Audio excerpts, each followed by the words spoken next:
try to tell me I can't win, all because of the skin I'm in.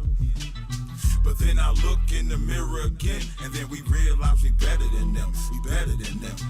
They divided and they conquered my kin, but separated by the pigmentation of our skin. It's just that white supremacy agenda again. They want your mind in gold, cutting sugar cane, turning cotton gins. We left the plantation, then they pushed us into tenements. Police patrolling, hunting all my people like we're venison. The government's the criminals, they the real terrorists. Moving more coke than a Cuban watching pelicans. Selling all the dope, trying to kill us with the medicine. You a slave if you think that we're American. America was great before the Pilgrims had a settlement. Trump gets in office, blacks uniting with the Mexicans. Black, Hispanic, Haitians, Jamaicans, we all relatives. Try my family, yo, we sleeping with the excavates. You niggas ain't pro-black, you just pro-melanin. If you ain't putting work in for our people, you irrelevant. The white man is the devil, our history is evidence. Coons say I'm racist, by definition I'm prejudiced. Got a right to be hesitant, ask the African Methodists. We the endangered species, they rather protect the elephants. We the sons of God like a seraphim. God chosen people from the Old and New Testament. Black power, Kwam Yasha Allah, black excellence. We your new rulers, bow down to your eminence. They try to tell me I can't win, all because of the skin I'm in. But then I look in the mirror again, and then we realize we better than them, we better than them. They try to make you think rich. Why? To make your whole life a big risk. So what you do? Commit a crime, get locked up, come home, can't get a job. Man, that shit just make you think bricks. They trapping you. Ain't no way out of this poverty. Fuck being the prodigy, cause the world say you ain't shit. And then they give you religion. As soon as all that fails, they like to make you feel it ain't this, it's you. So what you do, you just can't get it right. Yeah, they like to say the truth hurts, but watch me take a life. And they like to keep you in darkness so you can't get the Christ. Not knowing like Jacob's sons, he is real light. Get it? So it's left to do, you get your mask. Gotta make a way cause your kid's crying, your chick is mad. Every day you working 9 to 5 and still living bad. So you hit your stash, wait to the first, and hope that you can make it last. Got me feeling like what I'm working for. All these open cases, cause round here they don't open doors. Bottle with Jack Daniels, how you feeling the earth is yours. So I'm sitting talking to the bottle like we can go for worlds. Even through the tears, sweating when I'm bleeding, I gotta stand up to these heathens. They ask me how I stay so sharp, I tell them, fool, I'm seasoned. And you just food that season, nigga, it's feast time. They try to tell me I can't win, all because of the skin I'm in. But then I look in the mirror again, and then we realize we better than them, we better than them. I don't take losing as an option. I just keep pursuing, sticking, moving like I'm boxing. Niggas sell they soul for a chain and a couple watches. Me, I got the key to your freedom, just like a locksmith. It's hard being black in the country that hate your melanin. Never having funding for schools that we be failing in. Rather have a business, but selling crack is more prevalent. But our bloodline on the power that they would never get. But you rather sever it, laying with another race. Say you love your own, but at home it's like another case. Then you try to bleach your skin. We want another face, like we took 10 steps back and then we're running place. What I'm trying to say is no progress. We've been shedding tears so long and we don't cry less. All they lies so hard to swallow and they don't digest. They're trying to terminate my own people like they on Skynet. Maybe all the answers is something that we ain't tried yet. Knowing that we kings but our palace is in the projects. Wishing for a rollie but on your wrist is a Timex. We started with Ebonics and turned it into a dialect. That's why I use my skin as a badge. I know where I'm at.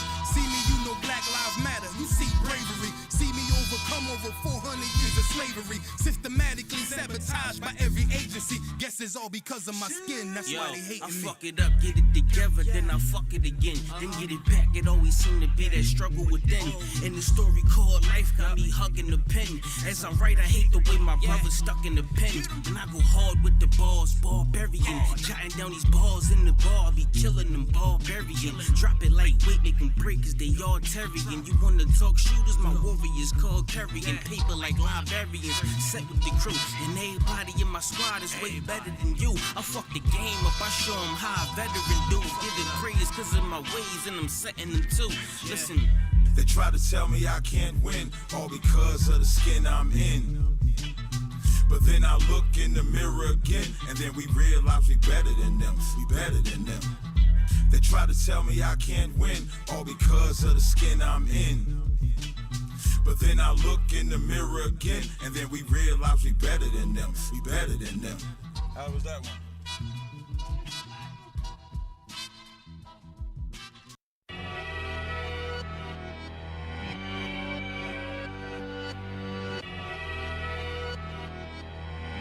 you hate too. You crazy for this one.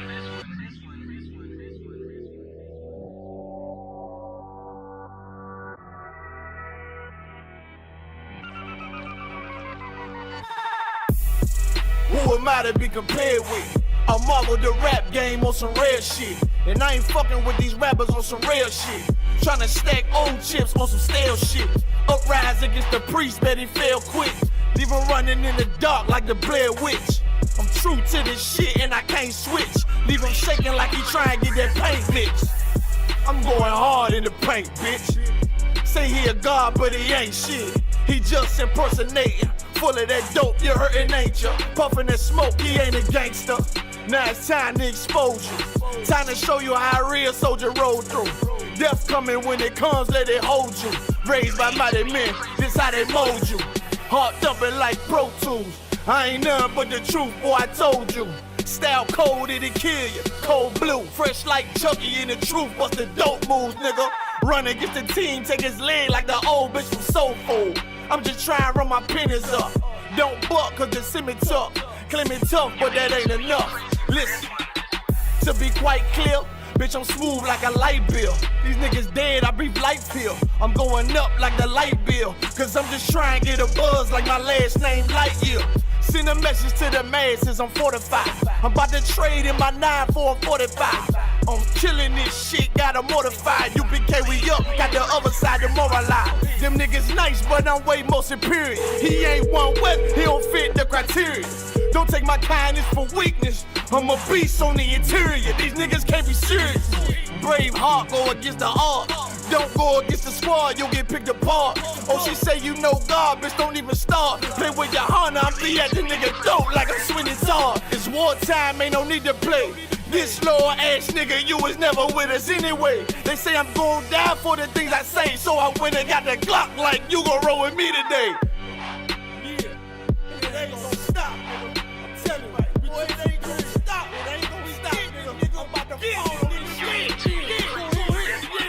These niggas weak, must be raised from a poor strain. No time for pleasure, bring more pain.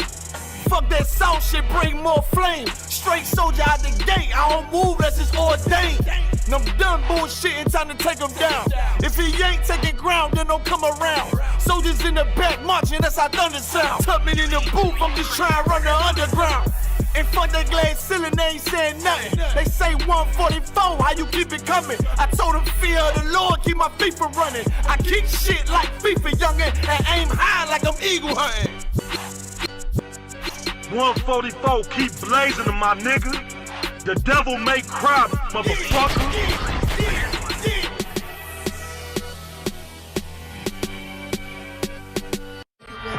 This is Cross the Line Radio with Captain Tazariak. In the New Testament, they call it the Law of Moses. Well, it is the Law of Moses. Who delivered it? Moses delivered it. And Captain Katazar. Brother, I'm gonna read a scripture for you just to show you that you don't understand how the Lord works. Every Thursday night from 10 p.m. to midnight, addressing the issues plaguing the so-called blacks, Latinos, and Native Indians. Also, headquarters of The Body Bag. Trying to put me in a body bag, bro. Yeah, listen, he knew he was in the body bag. He knew. Cross the Line Radio. And now, if you're gonna cross the line, cross the fucking line. Okay. Otherwise, get the fuck out of here. ISUPK. I don't hear myself. One, hear two. myself? Hey, No, the mic. Say it again. Say it I know again. what. I don't know if I'm hearing them in my headphones or if I'm hearing them. Say it again one more time. I can't. Can you turn me up over there somewhere where I can hear myself? If y'all can hear me, give me a 1. I'm not believing Katazai right now. If y'all can hear me, please give me a 1. I hear you. You in my head right now. Is it you in the left ear? Down. I don't want to be in Katazai's head. Y'all hear it in the speaker? Y'all can hear it in the speaker? Nah. Told you. I know they can hear it. No, can't hear it. See how they still saying damn right. Make sure the mic levels is all right. Check, mic check. I see the mic on there moving. Yo, let me see yours. Oh, I got a 1 from Tazara Pa. Tabitha West. Can y'all hear Captain Tazara? Paparazzi. Shut up. Marquis. Okay, we getting 1s. Okay, all right. I'll try to tell you. Okay, so let's rewind like I never asked that question. Here we are once again. You're joining us live on a Saturday night special. Y'all know when we do Saturday night shows, it's definitely for something important. It's definitely for a good reason. I actually kind of like the Saturday night shows. I do too. I feel well rested. Yeah, you know what I mean. It ain't on at 10. your show. It ain't at 10 o'clock at night. It ain't you know, after a long day of slaving at the job and then got to come out here. So last time we had the Saturday night show, we had that cat Young Frau where we was talking about that child molester. What's his name? I don't know his name. I don't remember. Nature Boy, something like that. And during that show, there was a sister that contacted us that said that she was a former ADA and she would like to come on our show to be able to give us information that a lot of us are going to find that we're lacking or that we don't know, that may be our rights or rules or laws or regulations that we would need to know if we're ever facing a criminal element or a legal element or whatever like that. So, of course, once she said that, I hopped right on it. So we were supposed to do it, I think, the week before Thanksgiving, but my slavery has been having me all over the place. Like I fly to Florida tomorrow and Houston after that. So I'll be gone this week. So we was able to get it this week here, which is good that we got it this week, because y'all know every Thursday we normally do a show that deals with black issues. And so we didn't do it on Thursday because I knew we was going to have this show on Friday. So we have the sister on the chat. Now, before I go, this guy on the camera keeps telling me to talk about ISUBK in the Bronx. So if you're not subscribed to the ISUBK Bronx channel, please go to the ISUBK Bronx channel. I will put it in the chat so you can make sure you click that link and make sure you subscribe to it. I'll throw you in the description as well. And just so y'all know, I updated the show a little bit. So if you want the music that's on the show, it's in the description box. Yeah. Shop Addictive Chaos is in the description box. All the singles, Boston Camp, Harlem Camp, Commander General Johannes the Grill, Let a Hebrew Speak, and soon the Bronx Camp. Yeah, I found out the beard oil was selling out. Y'all need to listen, man, get that beard oil if you want your beard to There's shine. only 8 more left of mine. I need to catch Captain Zayag. Y'all better hurry up and buy. Yeah, if y'all want your beard to shine. Listen, I did a whole commercial Thursday. I'm going to edit that. I'm going to put it out so y'all can see how to get your beard. You need a blow dryer, beard oil, and water. That's it. Blow dryer costs about $20. You know what I mean? Shalai, you blow your beard out, boom. You be a whole new man. No. Yeah, no, of course, we got T-shirts, we got sweaters, we got cups, we got mugs, we got blankets, we got everything. Anything else I got to promote? Anything else? Anything else got to say? Anything else? White Man's the Devil. Yes. Yes. Passover, April 20th. Yeah, April 20th. April 20th is going down. In New York City. New Jersey. And you know what? I gotta get a photo of that right now. I forgot. And officially, you understand? There are Caesar Borgia doormats. You understand? Make sure y'all shop Cross the Line. You understand? Link is in the description box. I think that's everything. All right. So without further ado, because we have a lot. I mean, when I say a lot, I asked the sister. I said, send me an email. What you want to go over? She sent me a damn near 3-hour syllabus. Yeah. I'm not complaining. I'm not complaining at all, because what it shows is that the sister had a sincere care to want to really deliver some real good information. And so this show, you're going to hear a lot from her. You're going to hear less from us up here, because I want her to be able to give it out unedited, raw, however she sees fit. So without further ado, I'm going to introduce the former ADA. So you can give your name if you want to. You don't have to. But you can go ahead and introduce yourself if you want to, sis. Hello, family. I hope everyone can hear me. They can hear you. Awesome. Mm-hmm. My name is Felicia. As introduced, I'm a former assistant district attorney. I no longer practice in criminal law, but I wanted to share with the family some of my legal insight from a lot of things that I saw in my 3 years as an ADA. So if you can only imagine what I've seen in 3 years, then you know exactly where we are within the legal system. So I have an outline, just as Captain Tazariak was saying, and I'm gonna go through the whole outline, and after that we'll take questions, and there may be some questions intermittently as well.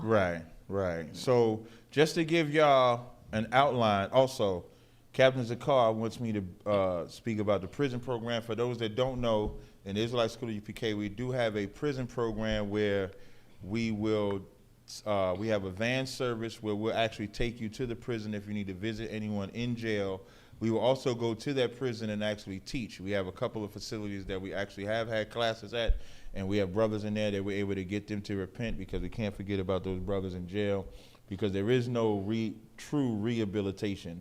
But the ISUPK, we give that rehabilitation. So Captain Zakar, if y'all want to, let me put his email in the chat. It's isupkpd@gmail.com. If you got anyone in the prison system, male or female, and you want to get them some assistance, get them some help, just send an email to Captain Zakar at isupkpd@gmail.com. All right? So now, just to give a quick outline of all the different subjects we're going to touch on today, it'll be family law, the grand jury, family law, grand jury process, district attorney, arrest, arraignment, discovery, plea bargaining, and trial. Now, there's subplots within those. I'm just giving you the 8 subjects that we're going to touch on. So, do you want to give any more about your background, or are you ready to get right into it? I mean, not much is needed. Like I said, I'm now in civil litigation, but I've been compiling this list since 2015. Okay. I also reached out to colleagues in preparation for this show. One of my colleagues is now a special attorney for the Department of Justice in D.C., so she's a federal prosecutor now. Okay. So I reached out to her. I reached out to an ADA in Rockland, you know, just to make sure that maybe they had tidbits that I didn't have, things like that. So I've been compiling this for a while and wanting to share it, and also wanting to do it just for the sake of doing it, not to get anything from it. If I'm not mistaken, I believe that you had reached out to a couple of different platforms, and because they couldn't make any profit on it, they didn't want to give this to our people. Is that correct? Absolutely. I think I mentioned it to you when we spoke. I've been reaching out probably since about 2016 or 2017. After about a year of being an ADA and seeing some things, I said, wow, we should know about this. I reached out to several different types of people, some YouTube personalities, some council people. No one was really interested in doing something. Also some entrepreneurs, you know, just saying, hey, could we use your space? Could I teach for free? And they didn't want to do it because it would be done for free. I didn't want to have any type of money making or charging process attached to it. So, and that's amazing to me that you would think that, like, I would jump at the opportunity to have someone like yourself, a former DA, criminal attorney, anything like that. You would think that would be great, because that's what we need, because black people be thinking they know the law, but they don't know the law. Right. Like, everybody think they're a damn PD at least. They at least think they're a public defender. Especially the Moors that we're gonna get that's gonna get washed on January 5th. Everybody think they are. And so when someone comes in with actual genuine information, you should hop on that, especially if she's willing to do it for free. But we love to make a profit. As soon as you call, we hit you right up. Like, as soon as she messaged us and said she wanted to do something, there was no hesitation. So to me, that's the most high, because it probably would have been worthless to be anywhere but here to give that information. So with that being said, I believe the first subject was going to be family law. So I'll let you go ahead, and again, if we have any questions, you know, we'll ask you. So this portion that we're going to touch on is family law. So, sister, you have the floor. All right, we'll get started. So we're going to talk about family law and how it intersects with criminal law, particularly orders of protection and visitation. So orders of protection. Let's say for some reason a man or a woman is charged with a crime in criminal law that gets an order of protection issued. So for example, husband and wife get into an argument, and now wife is being charged with assaulting husband. Husband has an order of protection. That order of protection will say somewhere in there that it's subject to family court, because you know, the husband and the wife have family issues together. They have children, things like that. So that order of protection isn't set in stone. It can be modified, it can be adjusted by a family court. But the person that order is against, so in this case the wife, she would have to go to family court and say, listen, I'm being charged with assaulting him. We have this order of protection. I need it modified so I can see my children. I need it modified so I can, you know, enter the home, things like that. But modification is possible. Yeah, because most people believe once you have that order of protection that you just got to leave. You can't go there at all. But what you're saying is that if there was a case where someone gets an order of protection, you can go and get it modified so that you can see the kids. Because I know a lot of times women use that against the man that they want to get out the house. I got this order of protection, you can't see your kids. But in actuality, you're saying that you can go and get that modified to be able to see it. Absolutely. So whoever the order of protection is against, they can go to family court and get it modified to be able to see their children. Also, they can go through a neutral third party. So again, going back to my example with the wife being the person who has the order against her, Right. she could reach out to grandma or grandpa and say, listen, I want to be able to see my children. Do you agree to be the neutral third party? You know? And then once they agree, she would be like the go-between. Right. So there would be no direct communication. Okay. And, you know, I get. And sometimes that's better. You know what I mean? Like I remember I dealt with a situation where I was dealing with a woman that had a baby's father, so to speak, and they couldn't get along, and I was actually the mediator between them two. Sounds strange, but yeah. So like I would actually talk to the son, the father, and say, okay, you're gonna meet him here. We're gonna talk, and I would actually do the dropping off and XYZ just like that. So you're saying that's what the legal right that they would have? Right. They'll still have a legal right, you know, to have a neutral party unless the order of protection includes the child, right? Okay. So depending on how volatile the situation could be, it could involve. But if it's just me and you having a dispute, and whether the order of protection is against me or you, the child would still be able to be seen by either one of us. Exactly. And the order will say that. If for some reason the child is included in the order of protection, which that will happen if whatever occurred was an endangerment to the child. So there will be sometimes, like you were saying, an argument gets so heated that maybe something was thrown and it hit the child fell, something like that. Now you have to go to family court because the child's name is actually on the order of protection. But if the child's name isn't on the order, you can go to family court if you want to, or you can find a neutral party. The next thing about it, though, is the housing with the orders of protection. Because as you brought up, women often, you know, say, well, now you can't live here. Now you have to leave. Right. So the housing thing gets a little sticky. You know, a lot of times it's best to go to housing court because what happens is the law has a hierarchy. And a person's protection from bodily harm is pretty much on top of the hierarchy. Okay. So what will happen is, you know, the defendant, let's say the man, if he's the owner of the home, he'll say to his attorney, well, I own the house. So how is it that this order of protection is telling me I can't go to the house I own? Right. Then they'll come into court, they'll make that argument, and the criminal law judge will very clearly say, I'm not a housing court judge. I'm a criminal law judge. Right. I protect people who are victims of crime. So for now, my order of protection trumps his right to enter the home. So he would have to go to housing court to deal with that. And then okay, so they go to housing court. What would the housing court be able to do? Because which one would, because you said, like you said, the protection of their bodily supersedes everything. So what would take place in the middle of that? Because of course you got the law where you can't come in there, but then you're going to housing court because he or she owns the house. So what would happen in those cases? So I've never practiced in housing court, but what I would imagine is the owner of the home would have to do something similar to the eviction process, which that would be messy and long and drawn out. And I can't even imagine, you know, how that would actually work. Now, I have heard of practical ways of getting around the orders of protection as far as housing, but what I heard was defendant owned a multifamily home. Okay. And so what he was able to do was, through a neutral party, negotiate for the wife who had the order of protection to live in a certain portion of the home, and for him to live in a certain portion of the home. And they agreed upon it? They agreed upon it, but they had to come into court. That's what I was going to say, because like, would they have to go back to the original, where the original law was at? Would they have to go Exactly. They had to come back to the county criminal court where that order was originally issued, make the argument to the judge, we need a modification. We need the modification to say that he can enter level 2. Level 2 has its own entrance, its own exit. They're separate. And then the judge had to decide, okay, well, he can enter level 2. That's it. Because like, okay, so now the tricky part comes, and I don't know, is there like is the order of protection for a certain amount of days normally, or is it the woman or man has to go back to the courts to get it taken off? Like, how does that part work? Only reason I ask that is because, like, say if you get the order of protection and then the next day, usually what happens with couples, they usually make up in some form of way, so then they go back in there, so he or she is in the house, but they ain't supposed to be in the house. So what happens in that case to get it off? Like, so it's on now, so how would you go about taking it off? So I am glad you brought that up because that is something that gets people into deeper trouble all the time. You cannot consent your way out of an order of protection. It can't be done. Okay. So the order of protection is issued and it has a date which it ends. It is active until the end date.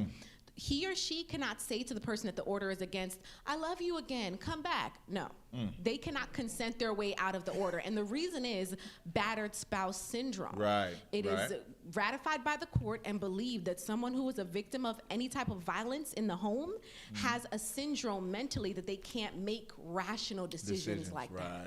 And they so they assume, if I could, they assume that he or she is not stable enough to let this person back in their house, so we're gonna restrict them for 90 days or 60 days or 30 days or 2 weeks. And during that time, if he or she goes back in that house, if the police was to come or no, they could arrest that person and bring them back in jail or so forth. That's what you're saying, right? Exactly. There's no way to consent out of the order. You know, it's believed that you're under some type of mental duress when you're a victim of violence, and from that, there's a lot of involuntary things going on. So you can say, oh, I want you to come home, but there's no way that you can consent your way out of that order. And also, a lot of times you'll make up and then you'll break up again. So what will happen is the woman and the man will make up. She'll say, come home. He comes home. They take ussies together. They're putting it on Facebook. They the happiest couple back alive. And by the time the new court date rolls around, she's mad at him again. And now out comes the ussies and the snaps and all that stuff. And now he's hit with the felony contempt when he was only facing a misdemeanor. And that's heavy that you said it, because now he's hit with more charges because he went back there, and then the woman is now re-mad at him and then uses that as further ammunition. I'm glad you said that, and I hope that everybody is paying attention. It says there's no audio. We just wasted all of that. There's no way. It says there's no. You can hear? Yeah, you hear everything? They just got to refresh. Okay, Daryl Gray, you need to refresh. You about to make me mad for no damn reason, because we putting out some real good information here. So Daryl Gray, please refresh your page. But what I want everyone to pay attention, black men and black women, like domestic violence should be taken seriously. If you're being harmed by either male or female, you should do something about it. But at the same time, when that order gets put on, I can't tell you how many times I've counseled a brother who told me his woman got an order of protection, but he gonna go back in the house. I said, brother, like, don't go back in the house. Like, you go in that house, you're under her power now. The reason why you're under her power is because you're gonna have to say yes, yes, yes. The minute you say no when she gets mad, boop, boop, boop, he back in the house, and then now you lock back up again. So y'all gotta make sure, number one, I pray that none of y'all would ever have an order of protection against you, but if you do, look at the fine line and know your rights, because that's not, the order of protection is not a right to keep your kids away, as you brought up, which is most important, because a lot of times spouses, I'll use spouses instead of having to say man or woman, I'll just say spouses. So a lot of times spouses like to use the kids as a method to get vengeance. Now in that case, it's more women do that than men do that. The vengeance part, sis, I'm pretty sure you agree. But you do have rights. Like the sister said, you can go get rights to make sure that you can see that child. If the house is yours, you can then go to housing to see what other options that you have. So that was actually excellent, that part that you brought. I didn't know if you wanted to add anything more. No, that's pretty much it. You know, main things to remember about family law intersecting with criminal law. If you're a parent, you have a right to your children unless it is being alleged that you hurt your child. You have a right to your home.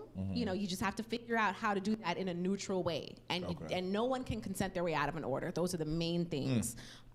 So, and you know, that's one thing black people take in. No, I was wondering if you had something else before I go on. No, I was just going to add, that's one thing black people think they could do. They think they could talk their way out of anything, talk their way out of a ticket, talk to the police. Hey, hold on, I know I ain't supposed to be able, let me talk to you for a second. The cop don't want to hear none of that. You ain't supposed to be here, you going to jail. It's very rare that you won't get locked up in those scenarios. Especially most of the time the cops are coming back there because you're arguing and fighting again. So I appreciate. Now I didn't have any more questions on That part. Now you're gonna jump to the second part, which yes, is the grand jury process. Okay, so now, and I didn't know if you could touch on this too much in the family part. I had mentioned this to you about the child support. You said did you know anything or have any background on that part? You know, I really don't have that much of a background in Okay. child support. The only thing that I know for sure is that there are certain states that are very, very vigilant Okay. about, child support, and some Okay. states that are a little bit more loose. Okay. I know of Florida and Georgia to be states that are a little bit more lax with child support enforcement. I know of New York, Maryland, California to be Jersey. states where, New Yeah, Jersey. Jer- You're right, New Jersey as well. Jer- And family law in general in New Jersey is a big deal. They do Yeah, not play. yeah. So I know of those to be states where they really, really will go hard and enforce it. The one thing that I am a little bit familiar with is the contempts. Okay. I know that they'll put contempts and judgments against credit if you don't pay your child Yeah, support, yeah. which, never really made any practical sense because if someone is unable to pay their child support, they get a judgment on their credit, they're now hurt from being able to get credit Right. and to get jobs and They things also like that. they also I know in Jersey they'll take your driver's license away too. Oh, they'll do that all over the country. Oh, All over okay, the so country, that's they all will take over. the driver's license and they will take the passport. The driver's license I don't understand. The passport, okay, you don't want them to leave the country. The driver's license I don't understand because a lot of jobs you have to have a valid driver's license in order to get a job. So you want them to pay this money to the government, but they can't get a job. It's almost like defeating the purpose. I agree. So I won't stay too much on the child support only because, like you said, you didn't have a good background. Right. Maybe if there's any attorneys listening to the show, maybe you can come on next and then we can go into a thorough understanding of the child support system, Right. how it's used to attack, which I believe black men is not made for the purpose of raising a child because money has never raised a child. Money can take care of a child from a financial perspective, put clothes on them, XYZ, but it cannot raise a child. It takes a man and a woman to raise a child. So no, sis, you can go. The next subject I believe we're going through is the grand jury process. Precisely. Okay. So the grand jury process, of course, differs from state to state. However, in most states, New York included, you don't automatically have the right to testify in a grand jury proceeding. So the only time that the right to testify attaches is when your liberty is actually being taken away. So if you've been arrested, now you have the right to testify. So in that instance, like what rights are kind of like being denied you? Because the grand jury, if I'm not mistaken, is where they decide if they're going to try you, right? So if you know that there's a grand jury and you're saying you can't testify, how does that hinder, doesn't that hinder you? That's what I'm asking you. So the grand jury process is pretty much to decide whether or not this person will be indicted. You know, it's reserved for more serious crimes, Right. usually a felony with a certain amount of jail time attached to it. Okay. I have seen numerous times the outcome of an entire grand jury proceeding be altered by whether or not the defendant testified. I can definitely say that it is less likely that the grand jury votes to indict when a defendant testifies. And I'm saying that just from what I've seen. You know, the bottom line is it throws a monkey wrench in the whole process because the way that the grand jury works, the prosecutor is in control from beginning to end. The prosecutor has put in how many cases into this grand jury for how long, Right. which means there's already a relationship there. Right, You know, right. we're smiley, you know me, I know you. Get this to the indictment stage so that I can go to trial. But like you said, if the defendant testifies, more than likely it won't go. So the benefit helps the prosecutor. Of course, it does not help the defendant. Right, right. So it works to a defendant's benefit. Of course, if they have some logical defense to testify. Quite frankly, I've even heard of and seen defenses that weren't even logical that worked because the defendant was sympathetic. But it's putting a face to this name. Again, the prosecutor has a face and has an identity to this grand jury, but the defendant is just a name, you know? And even when a defendant does choose to testify, it's still skewed for the prosecutor because the way it works in most states is the defense attorney can't actually participate. So the defendant is there and he has a prepared so his statement. lawyer can't. Be there. So like if I'm the defendant, my lawyer can't be there with me to advise me, so to speak. Is that what you're saying? So the lawyer can be there, Okay. but he's not there for the purpose of taking any type of role. So the way that it works is defendant has a statement, that he or she is going to read. He's been able to go through this statement with his attorney and talk to his attorney about it. His attorney has explained to him the process, and then they go in together. But the defense attorney cannot speak in the grand jury, cannot say anything. So that defense cannot make attorney any might hear arguments. he might hear some bullshit. He be like, man, I want to say such and such, but he can't. He got to be quiet. Cannot. So again, that's against someone that's under the grand jury. It does not help them. It actually hurts them again. Absolutely, absolutely. So, from what I've seen, defendants testifying, as I said, throws a monkey wrench in the familiarity, the whole process, puts a face to the name, and a lot of times gives the grand jury more to think about. Because if you think about it from a practical perspective, all I'm hearing is what proves that you actually did do what they're saying you did.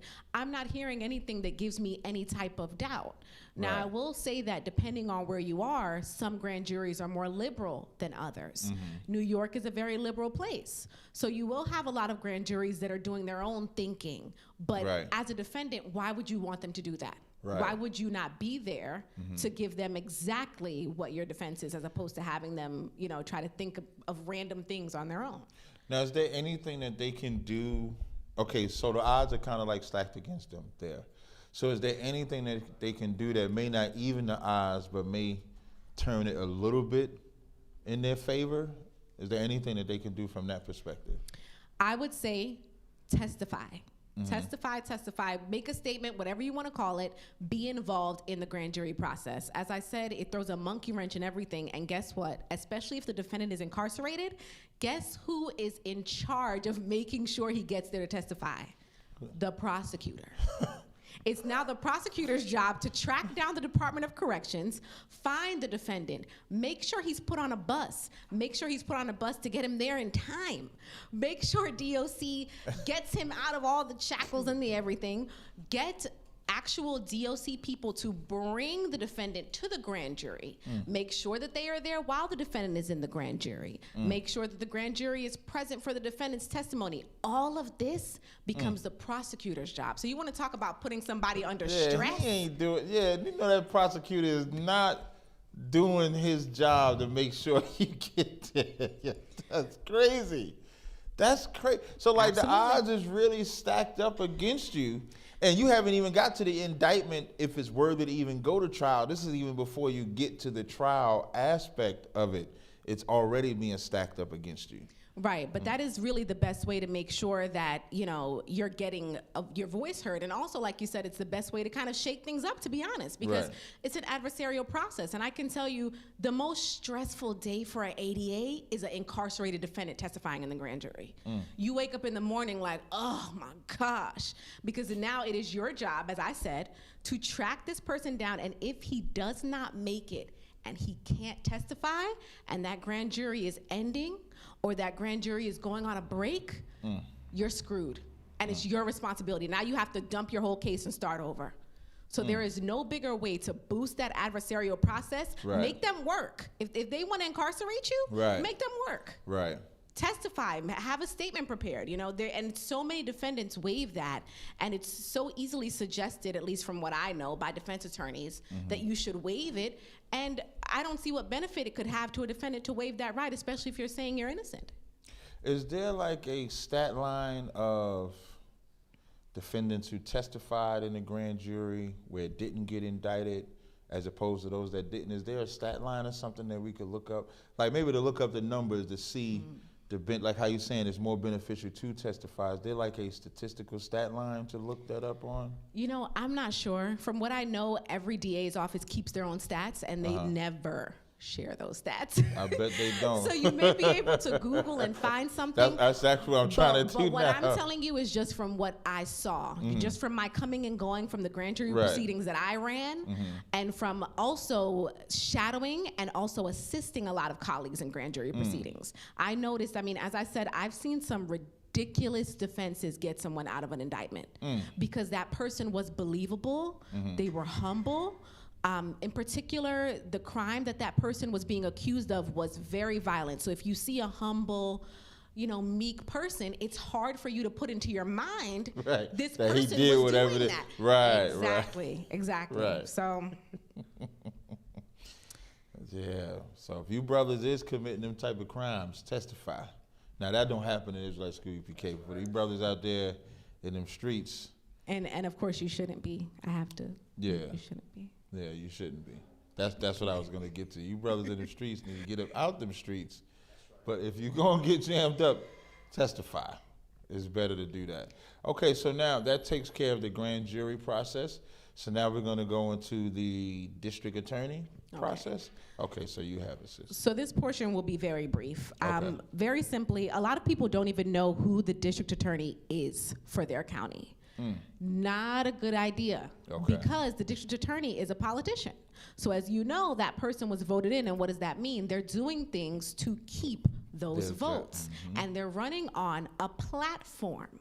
For example, there's a certain county, I don't want to pinpoint, but there's a certain county in New York where the DA's platform was domestic violence. She goes hard on DV cases, even cases that shouldn't even be a case, because she needs the stats up, because that's the platform that she ran on. Right. So you need to know who your DA is and what platform they ran on, because they will be pushing those types of cases, because they need to be able to say to whoever voted for them, look, I told you that I would eradicate domestic violence. Right. Look how many DV prosecutions I have. Right. And it's not even only who's voting for them, it's also their bosses. Politicians have bosses too. And there are bigger fish that a politician wants to impress. And there's no better way to do that than to say, I ran on this platform, I was able to push those cases, and here is my conviction rate. So, and like keeping it with the voting, I get like everything I always talk about deals with like blacks and Hispanics and stuff like that, because I notice a lot the DAs push real hard. There was a case in particular that always stands out for me with a DA, right? And that was when Akai Gurley got killed in New York. And in that case, they actually found the Chinese officer guilty of the crime, and it was the DA that made sure that they didn't do any time. Would you look at that as political, meaning like the Chinese people were able to come together and not force him, but compel him to do that? Or do you think he just did that on his own? Like just from your experience with DAs, because I've never really heard of a DA getting no time for a murder guilty. Like I believe it was manslaughter that he got found guilty of. And I've never seen someone try to get no time. Right, the verdict was overturned. Like the verdict was guilty, and the DA who won the case actually overturned it. So in your experience, what would be your take on a case like that? I don't know if you're familiar with it or not. I'm not too familiar with the actual verdict. I'm familiar with the case. But what I will say as far as any recommendations or things like that from an ADA, that is approved by a supervisor. Period, point blank. So he would just be following his superior at that point. Exactly. And it could be political. A lot of decisions, as I said before, a DA is a politician. So a lot of decisions made by DAs are, for whatever reason, politically motivated. So who's his supervisor? Who does he report to? The DA? Right. It depends on what their ambitions are. Because realistically, they're only supposed to report to their constituents, right? But if they have ambitions, let's say to be governor or to be mayor or whatever, then that's who they're going to with their decisions and saying, what do you think about this? What do you think about that? So that when time comes for them to elevate themselves, they're able to do that. So, okay. So they can go to the mayor, ask him, and the mayor say, well, if you do X, Y, Z, this will happen. Because when I looked at that, I said for sure somebody either like he didn't just do that of his own. Like somebody made him do that. I could have sworn. So that's what, as you're telling me about, be careful, you should know who your DA is because they work for the people.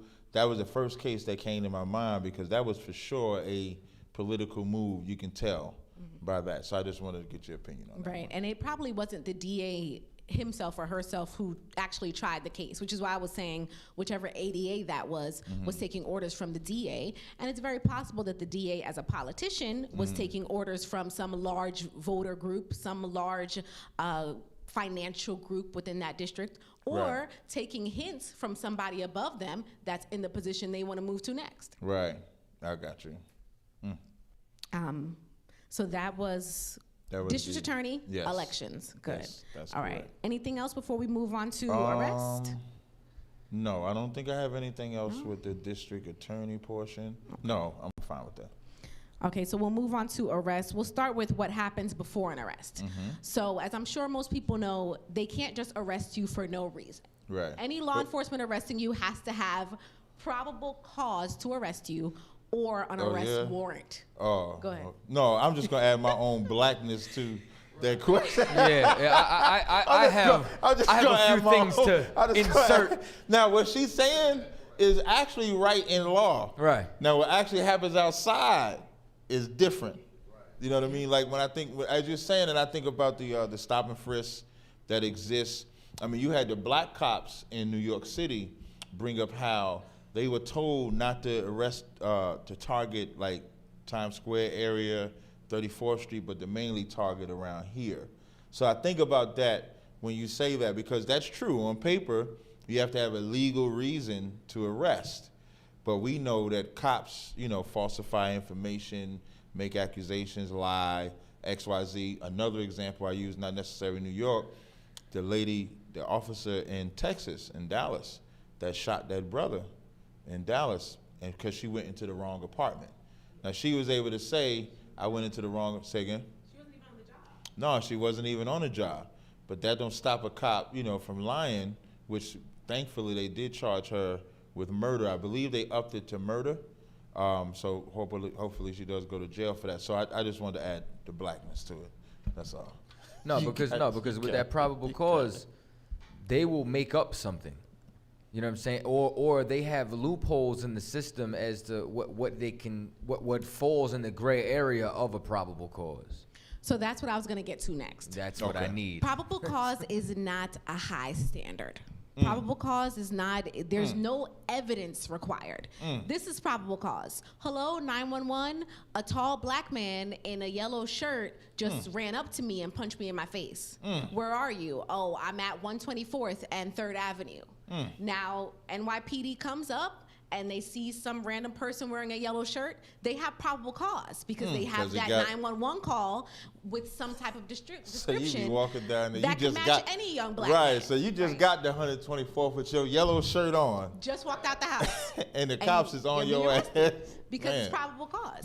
Same thing going back to the assault cases. Someone can call a precinct and make a report saying, yesterday I was exiting my building and I had a dispute with my neighbor. My neighbor punched me in the face. They make the report. You can be arrested based on that report. They don't need to submit a medical report proving that they had an injury. They don't need to prove or substantiate their accusation against you. It is probable cause that they're making the claim that you put them in some type of harm and you committed a crime. That's all that's needed to arrest someone. And like things like that, when I hear stuff like that, you know, for us here in ISBK, it's all about serving the Most High, like following the law, statute, commandments. And as she's giving out the grayest of the gray areas I've ever heard in my life. And what I mean by that is a cop can just make up something. Well, you could be in your car, I thought his tail light was out. He was here, I thought this. This had the yellow shirt like the example she gave.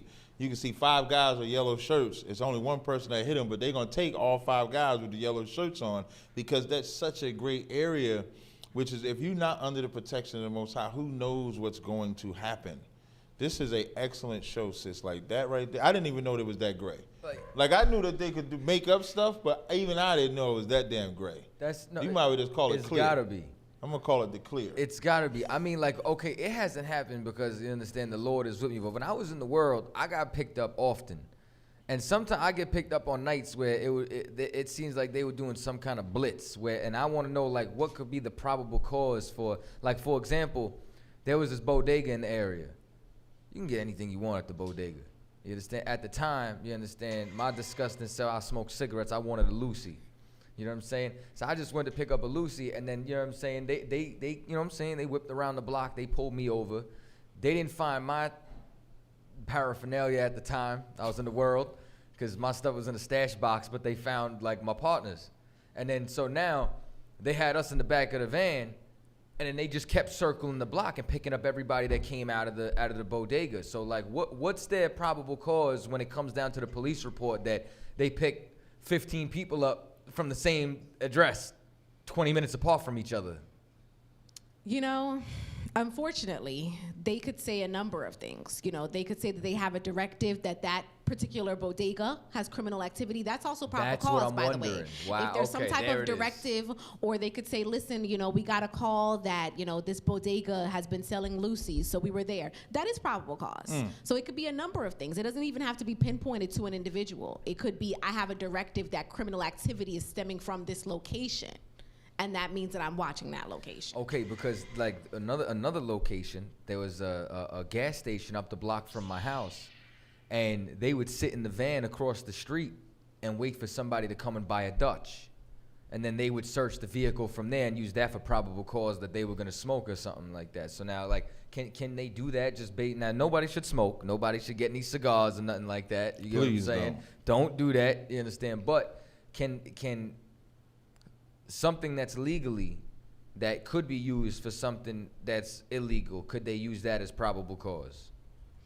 It depends on what the circumstances are. You know, so again, they're buying something that's legal, but they could be using it for an illegal purpose. That's not enough. There has to be something else that happened. That they're something attaching else. to. So let's say he's buying that, and when they approach him, he smells like marijuana. That's what they say. That's enough. It's probable cause that he smelled like he was going to go and do something illegal. I see. Right. So there has to be something else that happens. But I'm willing to bet that they said this person smelled like marijuana. Yeah, and all you drug addicts that use marijuana, you always smell like marijuana. Never think you don't. Right. I know plenty of cats that are drug addicts that use marijuana. They think they spray some Axe on, and so that get rid of the stench of marijuana. It's just like cigarettes. Like you could think you could put all the breath mints in your mouth, and to a smoker, you don't smell like cigarettes no more. But you go around a non-smoker, they're gonna smell that cigarette on you because it's foreign to them and it's attached to you. So if you don't want probable cause, you drug addicts, put the weed down. Right. Don't let America tell you that it's legal. It's not. Now, for the record, when you serve the Lord, if I can, you know what I'm saying? Let me just tell you about my recent dealings. You know what I'm saying? Like, every time I get pulled over, I get let go. Nobody bothers me anymore. I got a funny story. You know what I'm saying? Matter of fact, 2 weeks ago when I drove a Shaw home, right? Mm-hmm. So, you know what I'm saying? The lights went on, we got pulled over. So now, anybody that's UPK trained, you know what I'm saying? I have my registration, my insurance, and my what they call roll down the window. Before you even ask, I hand it to them. They're impressed with that. You know what I'm saying? Because they're so used to having a fight. You know what I'm saying? So now they start looking at it. They're like, well, we're gonna run your stuff. They come in the car. So Ashar's like, what'd you do? Did you blow the light? Did you turn too fast? I was like, nah, man. I said they're just it's the end of the month.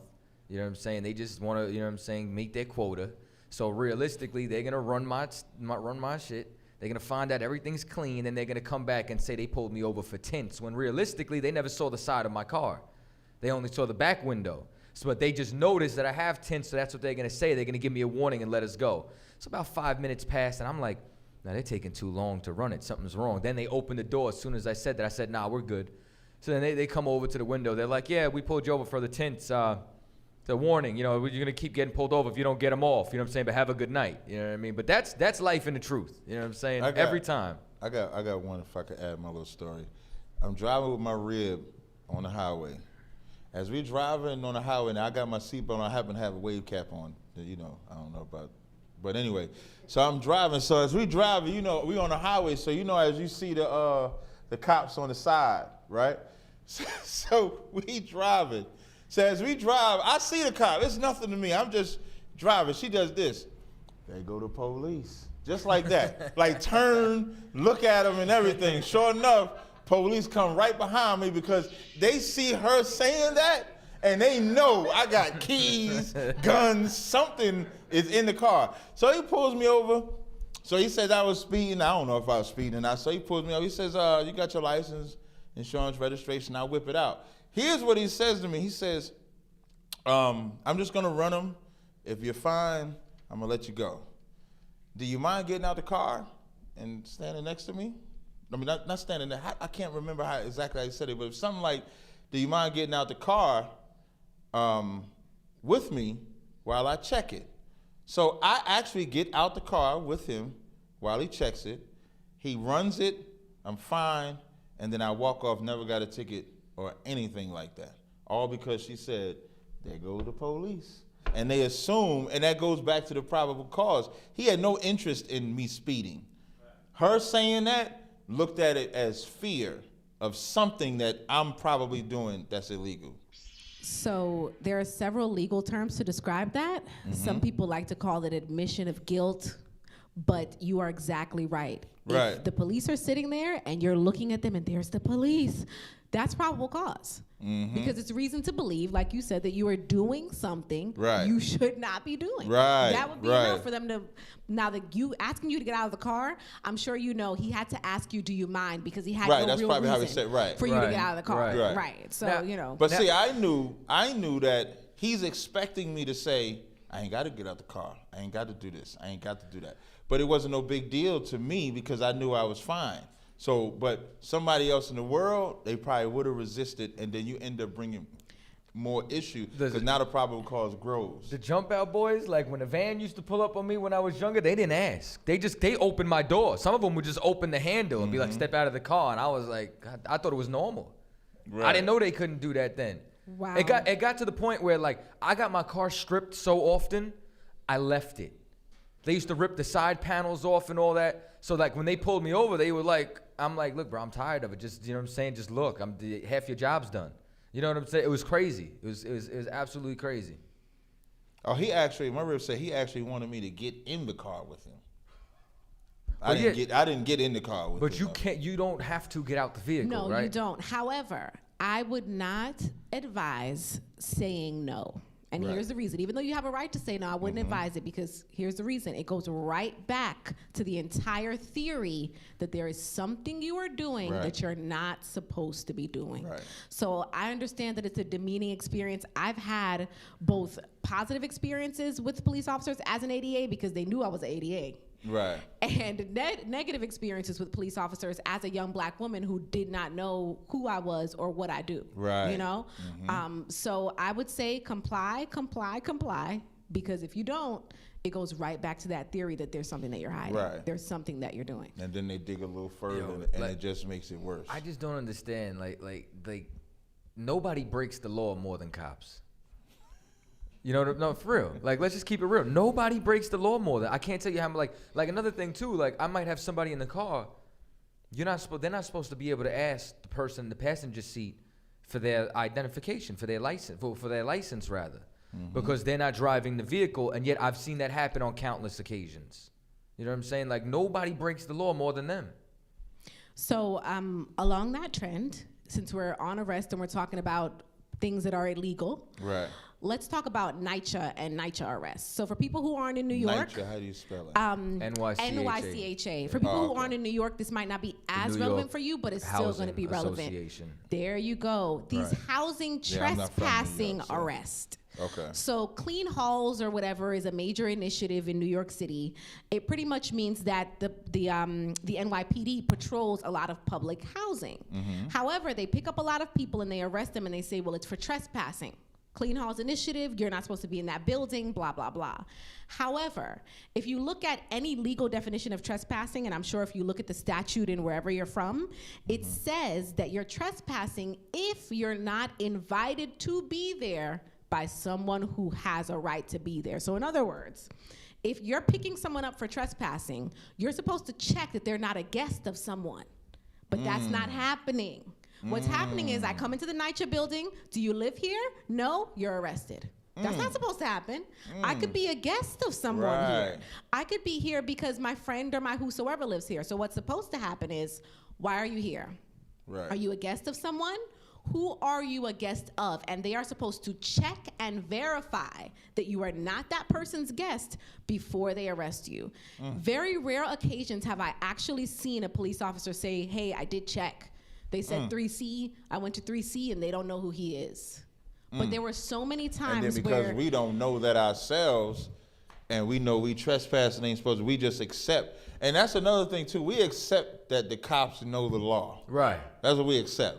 We accept this officer pulled me over, so he knows the law. So if he's arresting me, he has the right to.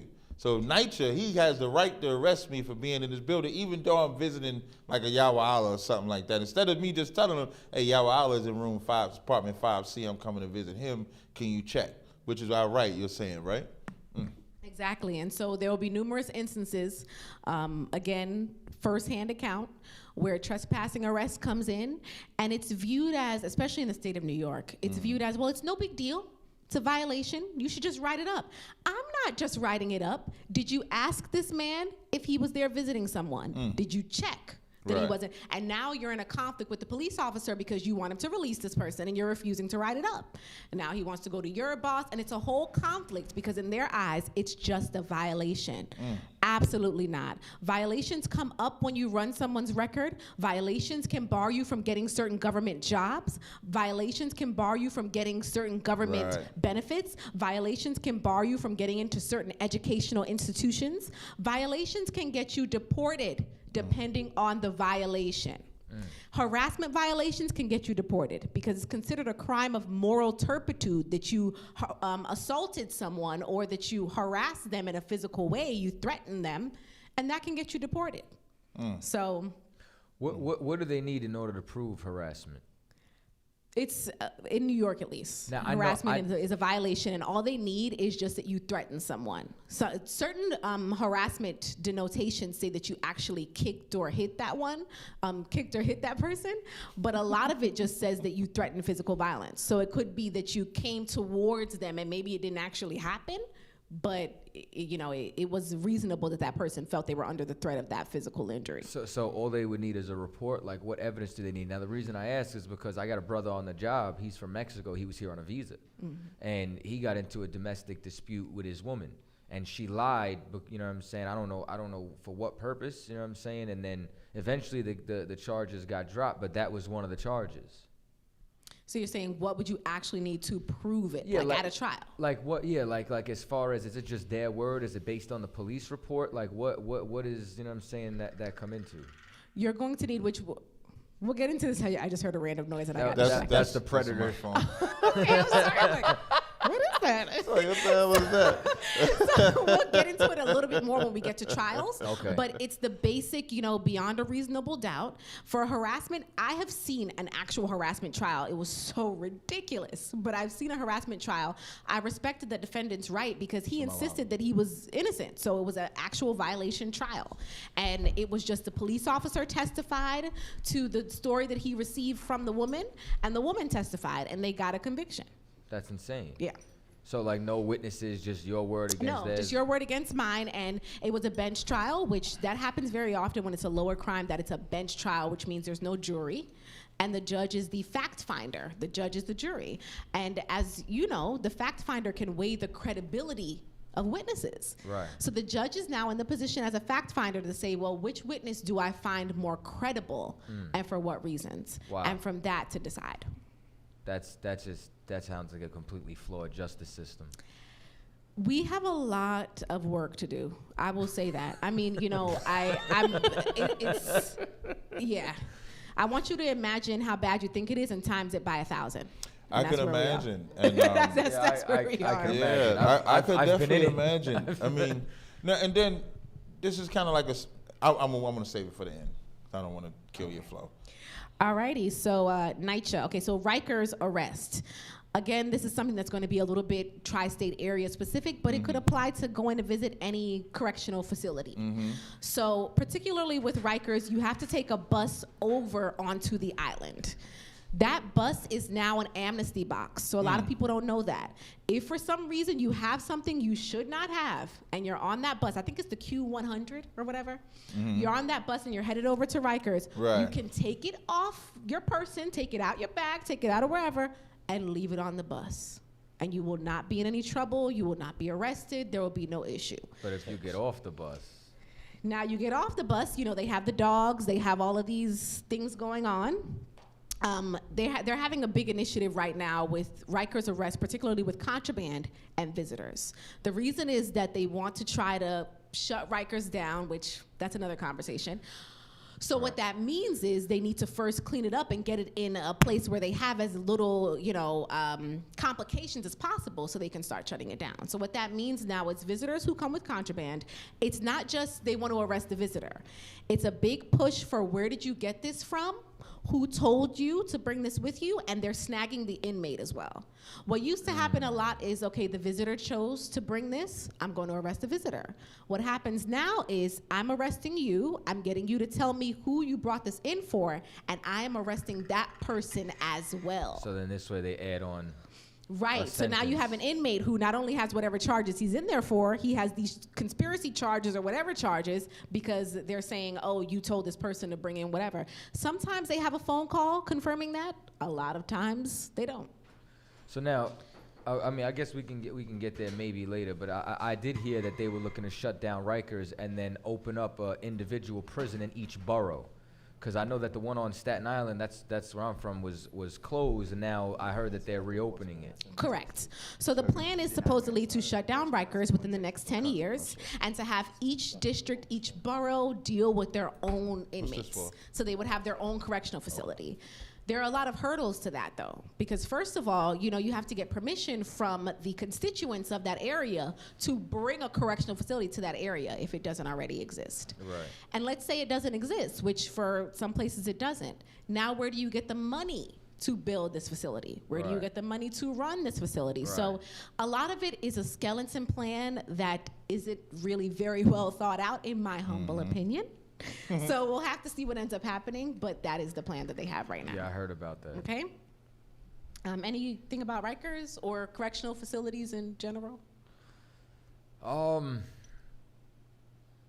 I mean, it's there's not much to them. So I'll just say one more thing before we close that out. Okay. We all know that phone calls to correctional facilities are recorded. Everyone knows that. They tell you. But for some reason, people always think they can outsmart the system. You don't speak another language. They have a translator to translate whatever language you're speaking in. Spanish, French, Yoruba, Arabic, there is an interpreter. They don't got the Lashwan Kodash, though. They might. You never know. They bring somebody in there. And I think the they point, will find someone. they'll I was just find joking, somebody. but They'll find somebody to translate that. But it's right, because you think you Pig Latin, they be speaking Pig Latin like Ate Ire or something like that, and thinking they getting over you. Not. There's an interpreter for everything. I've been called in to interpret Jamaican patois.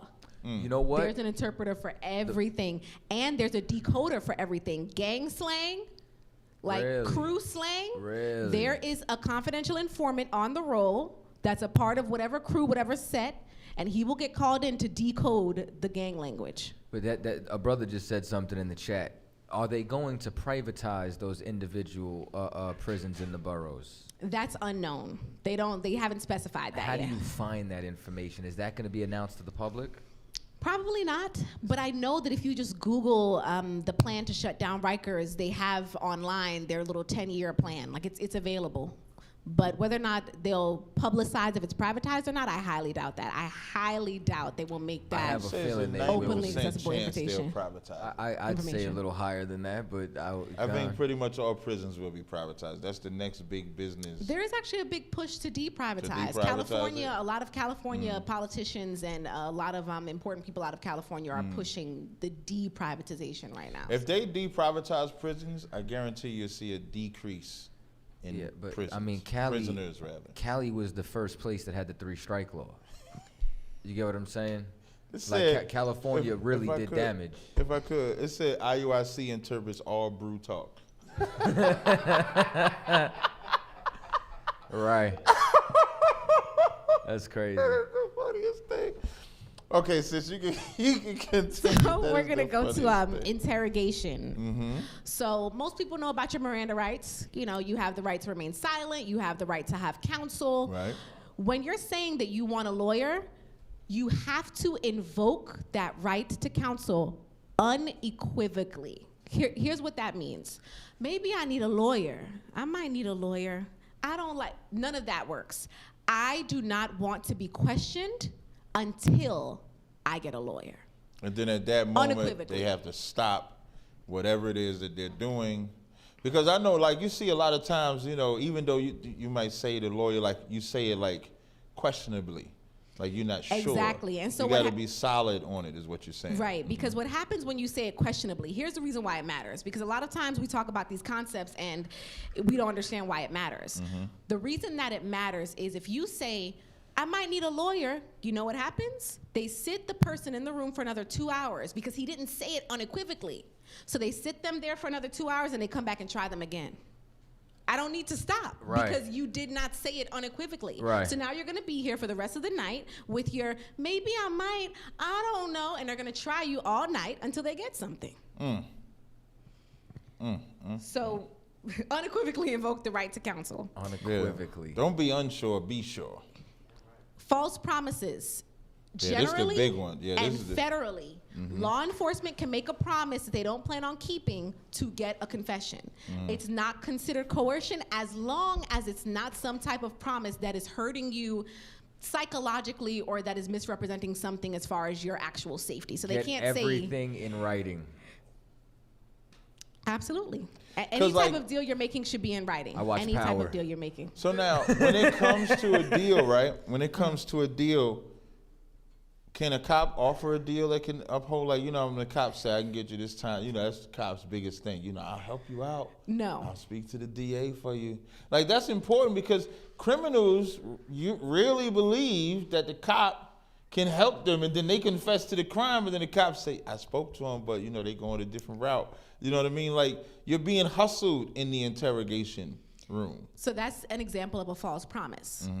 Police officer says to defendant, hey, you know, I can talk to the ADA or whoever, and I can tell them this and I can tell them that. And maybe it does happen. Most of the times it doesn't happen. And even if it does happen, it doesn't matter. Because as we've discussed, everyone has a boss. Right. So the ADA is in her office, and now officer blah, blah, blah comes in to what? Talk on your behalf? She doesn't care. Right. She can't do anything that she's not authorized to do by her boss. Right. And it doesn't matter what story the police officer is going to tell her. Right. Very rarely, the word of an officer will make a difference, but it will make a difference when it's something such as an officer saying, listen, I made this arrest because Sergeant said to, but I don't feel this is a legitimate arrest. And a lot of times that'll happen with less serious cases. So if you have a less serious case and you have an officer, which I have seen some stand-up officers say, I don't think this arrest is legitimate. Then you're in a place where possibly the officer's word matters. But if you've gotten to an interrogation room, in most places you're only in an interrogation room because you're being charged with a serious crime. They're not putting you in an interrogation room for buying a Lucy, you know, or for... So if you're in an interrogation room, we're already at a stage where you're being charged with a serious crime. Right. And it's very rare that that police officer is going to be able to say anything that's going to change the situation that you're in. Right. My first day of criminal procedure class in law school, my criminal procedure professor, was a former prosecutor. She had been a prosecutor for 40 plus years. First day of criminal procedure class, professor walked in and she said to all of us, this is the only thing that you need to take away from this class.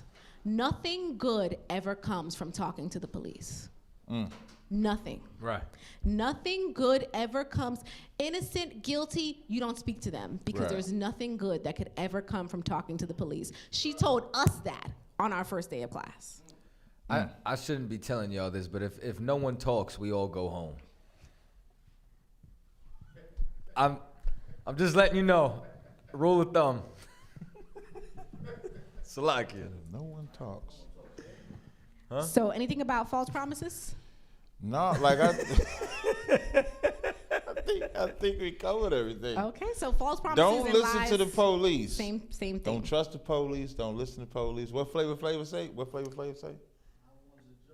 Yeah, you got to be a little older for that. 911 is a joke. Y'all don't know that song? We know the song, but it's like Flavor Flav. Like, he was the man back then. 911 is a joke.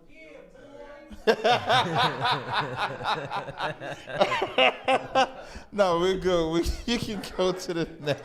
Okay, so we're going to talk really briefly about choosing a defense attorney. So every state has a bar association. Wait, before you do Go that, ahead. permitting lies. Did we touch on the permitting? Yeah, so permitting lies and false promises kind of flow together. So like they're allowed to lie, right, so to it's speak. just the notion that the police officer, the law enforcement, whomever, can lie to you. The only thing they can't do is, as I said, tell you anything that makes you feel that you're in danger physically, that anyone that you love is in danger physically, that they're going to harm you, things like that. But other than that, they can lie to you. So we've already covered that. They already lying from the gate. Now they, like, you think you gonna trust him? That's what bugged me out the most. You be thinking the cop your buddy now all of a sudden. Man, the cop hustling you. Good. Lil Wayne with Uncle Bob. Uncle Bob was the cop that saved him when he shot himself in the heart, so he calls him the Uncle Bob. Lil Wayne shot himself in the heart before? Yeah. Well, he was high? He was trying to commit suicide. Oh, I didn't know that. He was sad. I'm just gonna chill. We'll talk about that another time. You was sad for him? No, I was gonna say he was depressed because baby molested him, but. Oh. You can continue, sis. You can continue. So choosing a defense attorney. Right. I tried not to go dark. Has a bar association, and you should be able to go onto that bar association's website, look up whoever this attorney is, see that they're an actual licensed attorney. You get it. Okay. See that they're an actual licensed attorney and that their license is in good standing. All of this is public information. Actual licensed attorney in good standing. Every state has a bar association website. Every state. Also, depending on the state, you can view if that person has open grievances or open complaints, open malpractice suits. You would not believe how many people hire an attorney and they haven't even Googled the person. Right, they just pick a name. Horrible idea, because you never know what this person's reputation is, and their reputation is tantamount. I would say, and this is gonna sound crazy, but I would say it's even more important what their reputation is if you're facing a lesser crime. The reason being, with lesser crimes, the ADA has more autonomy, right? So it's gonna come down to how much do I know this defense attorney? How much do I like this defense attorney? How much do I like the defendant? And how much do I believe whatever the defense attorney is telling me about this person? Right. A lot of that, I have seen defense attorneys say, listen, you're charging my client with a misdemeanor, but this is the type of person that he is. I wanna come into your office and I wanna talk to you. And the ADA agrees to that because they know this defense attorney and they trust them. And that leads to, charges being dismissed because it's a lesser case or a plea deal for a much lesser crime. So I would say, especially with misdemeanors, know the reputation of your defense attorney, because when a prosecutor has autonomy, it will matter if they like your attorney or not. It's not fair, it's not right, it's the truth. Now, this is not a question for me, this is just a general question. When you picking an attorney, right, so like let's say if you call up an attorney, from the moment you're talking to an attorney, is it all confidential? Or no. Right, okay. No, so the actual attorney-client relationship has to be invoked, has to be started in some way before it attaches, and then you have the right to confidentiality. Right, so if I don't pick that attorney, but I'm feeling him out, asking a question, then I reveal some incriminating evidence, he could actually tell the prosecutor that information because there is no client privilege at that point. Theoretically, that's true. However, I will say most defense attorneys that I'm aware of, even consultations, they'll start out by saying, listen, you may not have hired me yet, but I am agreeing to, or I am consenting to us having some level of confidentiality. Yeah, you have because to pay of course them they've for thought it. of that, If they accept your money, then they have it. Right, so put $1 in his pocket. Most defense attorneys have some type of policy, to protect people during consultations, but it doesn't actually attach like that until there's a relationship. So yes, choosing a defense attorney. Anything about that before we move on to arraignment? No, that's. I think I'm good, right? Okay, so arraignment, is a process by which you are told what crimes you're being charged with, exactly what statutes they refer to, and then you say guilty or not guilty. You enter your plea at that point. A lot of times, depending on the crime, you'll have bail hearings at that point. So you'll have some type of arguments about bail. The basic things that I made note to mention about bail is you have an 8th Amendment protection against excessive bail. It's very loosey-goosey because there's no exact number for what is considered excessive, but that does help a defendant because it means now I can make it subjective. I can say what's excessive based on what I have accessible to me. The purpose of bail is to make sure that you return to face the charges. That's it. It's not supposed to be based on the nature of the crime, which is something that happens all the time that should not be happening. A lot of ADAs make arguments for bail based on the crime being a heinous crime. Right. That's not what bail is for. Bail is not about what I'm being accused of. Bail is to make sure I come back to court. That's it. So the defense attorney should right away be saying, we don't need you going into the details of what he's being accused of, because all you're doing is trying to sway the judge and tug on the heartstrings. We need to talk about how much money is reasonable for my client to actually come back, because that's what bail is for. Not about the nature of the crime that you were accused of. So what's the major clauses that you could be denied bail for? So you would be denied bail for not having ties to the community, not having vested interest in the community, not having responsibilities and assets that you cannot walk away from. I always want to know, when they say ties to the community, do they talk about residency?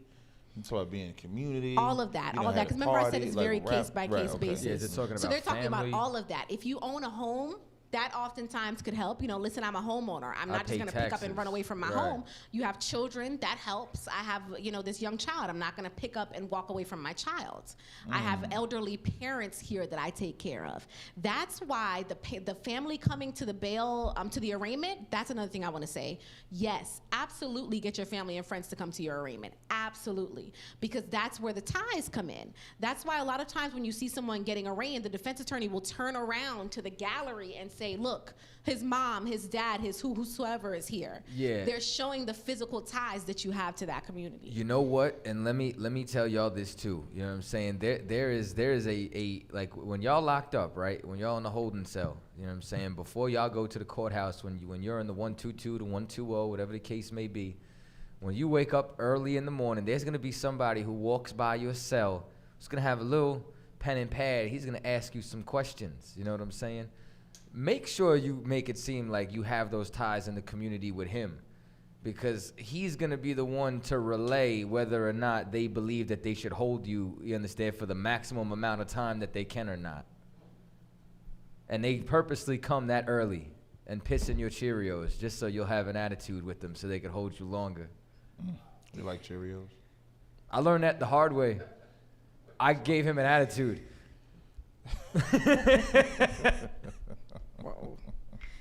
I'm just throwing it out there. I'm telling you. I didn't know this. That's good insight. That's really good insight. To bail. And also, of course, release on your own recognizance means that exactly what it says. You are released does that happen? to return. That actually happens very often with lesser crimes. Okay. So if you are being charged with a misdemeanor or a violation and you don't have a record, you should absolutely be released on your own recognizance. So know that if it happened to you that you had some lesser crime and you have no record and you were held, know that something went wrong. Something went wrong. Because you should absolutely be released on your own recognizance if you're being charged with a lesser crime and you don't have a record. Again, from what I've seen, and this is not fair, but women get ROR'd more often than men. Of course they do. Of course, the argument is made, especially a woman with a child, especially. Because the argument is made that she would never do anything to put her child in harm's way or to leave her child, and she has to go and tend to that. Right. So that's what I would say. It happens very often with misdemeanors. Felonies, you can pretty much kiss that goodbye. I mean, I've only seen one instance in which I could ROR imagine happened with the felonies felony. would not get that right. You know what I mean? Probably not. Right. Which, I mean, regardless of whether they did the crime or not, the crime itself, I don't know if that would warrant recognizance, like getting off on you. But like a small misdemeanor, like you said, would probably get off. Anything on that before we go to discovery? No, I'm good to go. Yeah, I think we're good there. Wait, if I could, the sister's doing a very thorough job. Do we got the bomb drops connected? I want to drop a couple bombs for the sister. I mean, listen, y'all should be paying. You didn't connect them? Good job. Good job. I have a charger here, buddy. We have a charger. That's what I need. Yeah, MVP. But if y'all just tuning into the show, we have a former ADA, Assistant District Attorney, for those that don't know what ADA means, who had listened to our show and wanted to come on the show and bring some, they always use that term powerful, especially in the black world. They'd be powerful for Egypt or some shit like that. But the sister wanted to bring some powerful information, and if y'all listen to this show, What the sister has been bringing forth is information that I know I didn't know, and I know the listeners that we have, some of this information you have didn't know. And it's important for us to share this information. So when it comes to your legal rights, your legal standings, what you can be made aware of, what you can protect and defend yourself from, this is a hell of a show. So again, I applaud the sister for coming to the show. It's been most informative. Yeah, this is probably one of my best shows. Especially with the having family, friends, somebody in there who cares about you. Because without that, they just feel like no one is there for you. We can just take your life and throw it away. You know what I'm saying? And here's another thing too. You understand? For brothers and sisters out there not in the truth, stop committing crime. Because every time you commit crime and you get locked up, you help build this white man's empire. You get what I'm saying? For real. Right. For real. Just throwing it out there. But back to sister, because this. That was almost like a commercial break. Right. I didn't know if you needed some time. That was She got the awesome. Essentia water, And getting I, the of good course, water agree. up in there. Don't commit crimes. Terrible, Damn right. terrible idea. Yeah. Don't hang out with people who commit crimes Yeah, because leave you the don't know criminal how many element. innocent people are in jail Right. because they got into someone's wanna car hang with their homies. or Shit. they hung out with such and such. Right. And I also wanted to say to ISUPK and to the host of Cross the Line Radio, thank you. Oh, thank you, You sis. do not understand how She's the rewarding it real is to MVP. finally be able to share this information. I have wanted to share this. Yeah, and let me tell So y'all thank why you. she's saying that. Let me just add this tidbit. She tried to do this for almost 2 years. She wanted to give this information out for free to the public, which is rare for an attorney. You know what I mean? The one, especially in New York City. New York, they want to get all the money. I'm sorry. Wait, hold on. We got the bonds back. So for 2 years, this sister been trying to do it, and every platform and media outlet that she went to wanted to make money off of her. So because they couldn't make money off of her, they would not let her be the voice to y'all that y'all hear today. So she contacted us, and of course, we jump on everything that will uplift black people as a whole. So you said thank you, but I can't thank you enough for even coming on the show, contacting us. So hell of a job so far, sis. You may continue whenever you're ready. Thank you. And then once again, if you don't mind, once we wrap this up, I do want to take a quick break and then open the phone lines to anyone at home that might the have phone any line. Yeah, questions. definitely. The phone lines will be open once she finishes. We only have, I think, 3 more topics with subtopics Yes, in we're them. doing very well on time. Yeah, very well yeah. on time. You came prepared. I gotta give it to you. She got a little notebook. I don't know if y'all can see. She got a little my little notes. notes. Got her Look, she can smartphone out. Is not that an iPhone? It is. And It's she's an working old with an iPhone on my show. I can't believe it. That's because Apple is the way. But we're working good on the time. So yes, after we do this, the phone lines will be opened up. We'll be taking calls. So get your questions ready. The phone number to call is 646-902-6868. That's the number. So sis, you may continue whenever you're ready. All right, so discovery.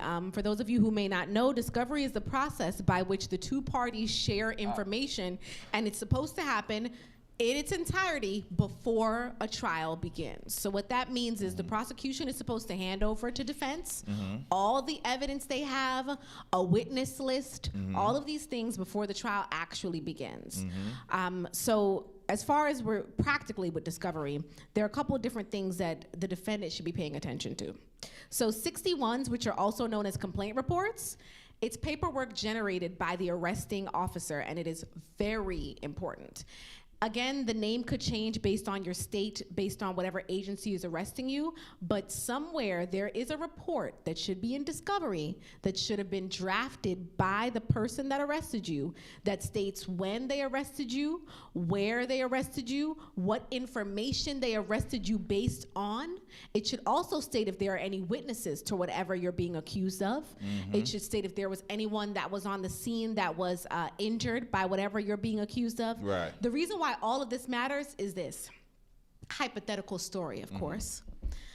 Young man is arrested for assaulting someone. Right. For some reason, a lot of assaults happen in New York. That's a different topic. Right. So young man is arrested for assaulting someone, and we open the 61 report, and the 61 report says that the victim said she was attacked by a Hispanic man in blue, and it is a black man that was wearing some other color, definitely not blue, that was arrested.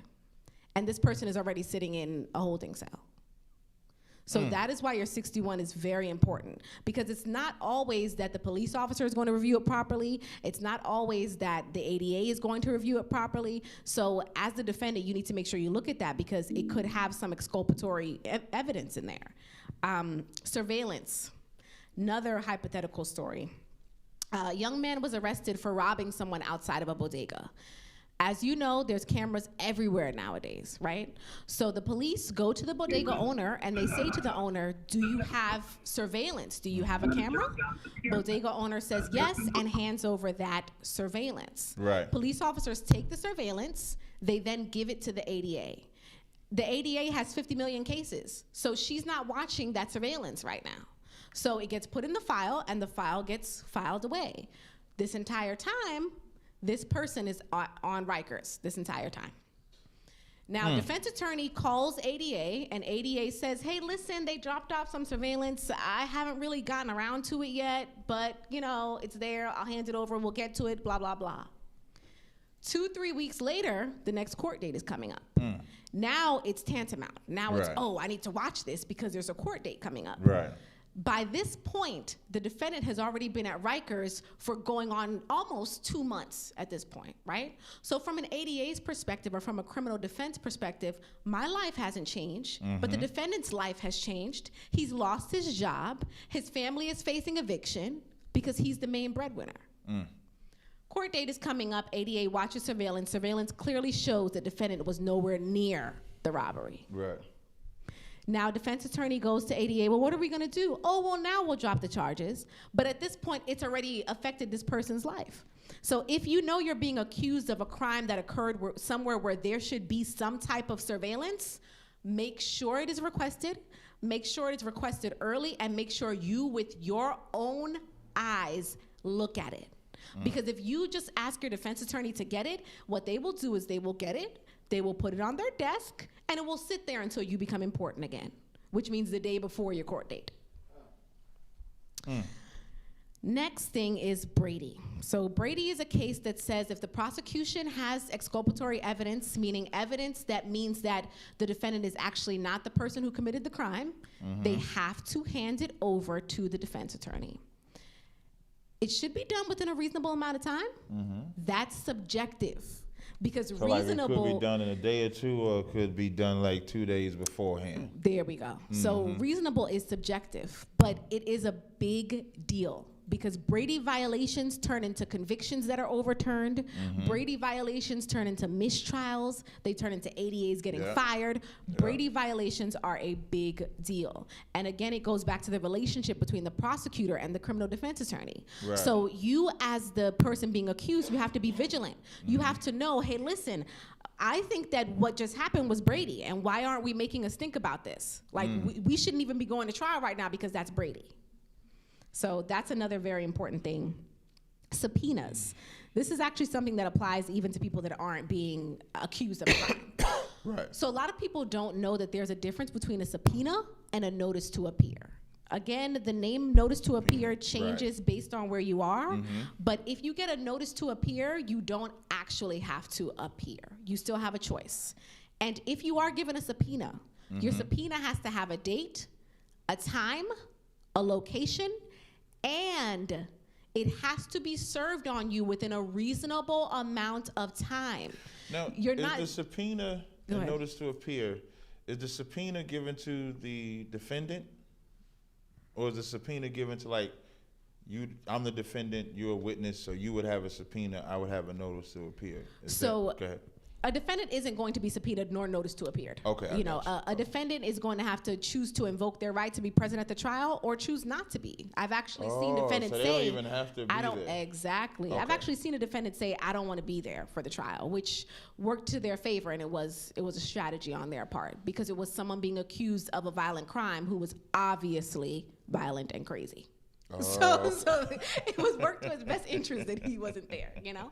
But no, if you're being accused of a crime, you're not going to be served with a subpoena or a notice to appear. That's going to happen to a witness. And as I said, even as a witness, you have rights. Right. If it's a notice to appear and you don't want to be involved, you don't have to appear. If it's a subpoena, it should be very clear and you should be given reasonable notice. And you know, if the notice isn't reasonable, you now have some wiggle room to say, well, I'm not appearing because I wasn't given reasonable notice. Again, that's something that you're going to want to talk to, you know, a defense attorney about before making that decision. But it's good to know because most attorneys will just tell you, you have to go, but you still have rights. Is there any way to get out of the subpoenas themselves, like totally? Like, let's say if you, because the subpoenas, that's the ones where they could just roll up on you like you've been served. Right. So now if you've been served in that case, is there a way to get out of that, or is that succinct? Like, is that you have to be there? So as I said, unless it's lacking in specificity, or unless you're arguing that you weren't served within a reasonable amount of time, there really is no way to get out of it. But you know, there are other rights that come into play. I mean, how many times have we seen someone just plead the fifth the whole time that they're on the stand? Right. You know. Right. So if in fact you feel that you might incriminate yourself, well, then you can show up and tell them. Yeah, I just watched that Dave Chappelle skit the other day. The best part was the FIF on the piece. 1, 2, 3, 4, feel. Yeah, if you really just show up and just do the Dave Chappelle thing the whole time. You can do that, you know. Any questions about subpoenas before I go to search warrants? No, that was cool. The search warrants is. Search warrants and searches by consent. That's there what are I wanna so hear. many gray areas in searches gonna that call people this the do clear. not know. Oh my goodness. I'm actually going to start with searches by consent because those happen more often than search warrants. Yeah, this is for Negro right Here is some crazy things about searches by consent. Did you know that a minor can consent to a search of your home? So if the police come to your house and your 9-year-old child is home alone, your 13-year-old child is home alone, your 16-year-old child is home alone, they can open the door and the police can say, I want to come in and search. Do you mind? Okay. Now the police can come in and search. And just search, 'cause The things that a judge will consider is, well, did this child really understand what it meant to allow the person to come in and search? Does this child live there? Things like that. But as long as they can establish the child lives there and the child was old enough to understand what it was doing when it let the officer in, yes, a minor can consent to a search of your home. I taught my son that, like, he's 4, right? And like we'll be walking. And it's like, I guess like I might have been over the top with him a little bit, but like we'll pass cops and he'll be like, oh my God, I hate cops. Like, you know what I mean? Now, reason being is because he said one time like he wanted to be a cop. And I was like, or a fireman or a doctor, I don't know, whatever the hell. But I was like, you're never going to be a cop. Ain't no police in this family. You know what I'm saying? Cops murder black and Hispanics. And he was like, okay, I understand. So now he like geared up, like, you know what I mean? But longer the story short, if your kids don't know that, they will do that. They just think they're being friendly or whatever the case may be, thinking that, oh, this is a policeman because my teacher said they're here to help. And that's what they bank on, too. And for people who don't have children, roommates can consent to a search of your house. That's a big thing for a lot of urban areas. Roommates. So, you know, you room with such and such, and the officer showed up and said, hey, roommate, we want to search the house. The roommate can give consent to search the house, and you're not there, and you're not offering consent. So here's how you protect yourself. What about landlords? What if you're there at the same time? Well, that's different because, of course, if you're there and you say, no, I don't consent, then there's no search. Okay, so even if the roommate is there, so me and Kadazai roommates, he say no, I'm like, yeah, they got to follow what Kadazai, okay. That's all it takes. Now, of course, they may, depending on how rogue the officers are, they may take your consent and run with it, but it's a higher chance that whatever they find won't be admissible. If you have, you know, your roommate or the second owner of the house on the other side saying, no, I don't want the search, you know? Landlords.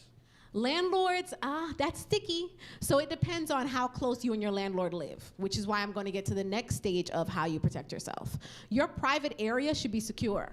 There should be a door that locks and a key that you have, period. Because even if your landlord has a key to that door, it's an extra search that landlord gives them the key to come into the room. So now you've established enough separation from the landlord and from your area that you can argue, no, there was no consent for you to go in there. There was consent for you to be all out here. But once you had to go and get a key, to go and open the door, to go inside, you didn't have consent from me. And now you've taken too many steps without consent. This is good stuff. So protect yourself. Have an At all area. times. If you have an area where you feel like this is my private area, secure your private area. It's the same thing actually applies to the minors. Your child lets the police officer in, but you keep your bedroom door locked and you have a key. Even if your child goes and finds some key somewhere, you have a better argument that consent stopped, consent ended. Because this is my private area and I obviously made it private by locking it. So that other person can't give you consent. The consent stopped right there at the door because I locked it and I wasn't there to let you in. Got you. Okay? That's good to know. So searches by consent. Secure your private area. Secure your private area. Almost anyone can consent. Senile grandmothers have consented to searches and gotten 20-something-year-olds 15 plus on cocaine charges. I've seen it. Grandmother doesn't really understand what's going on. She lets the person in. They find the coke in his bedroom. So secure your private area. Search warrants. And don't sell coke. Of course. Of course not. Of course. Do not ever commit any crimes at all. Just throwing it out there. No crimes at all. Oh, and something that I just want to throw in there. Throw it in there. Let's say this search does lead to some type of evidence being found.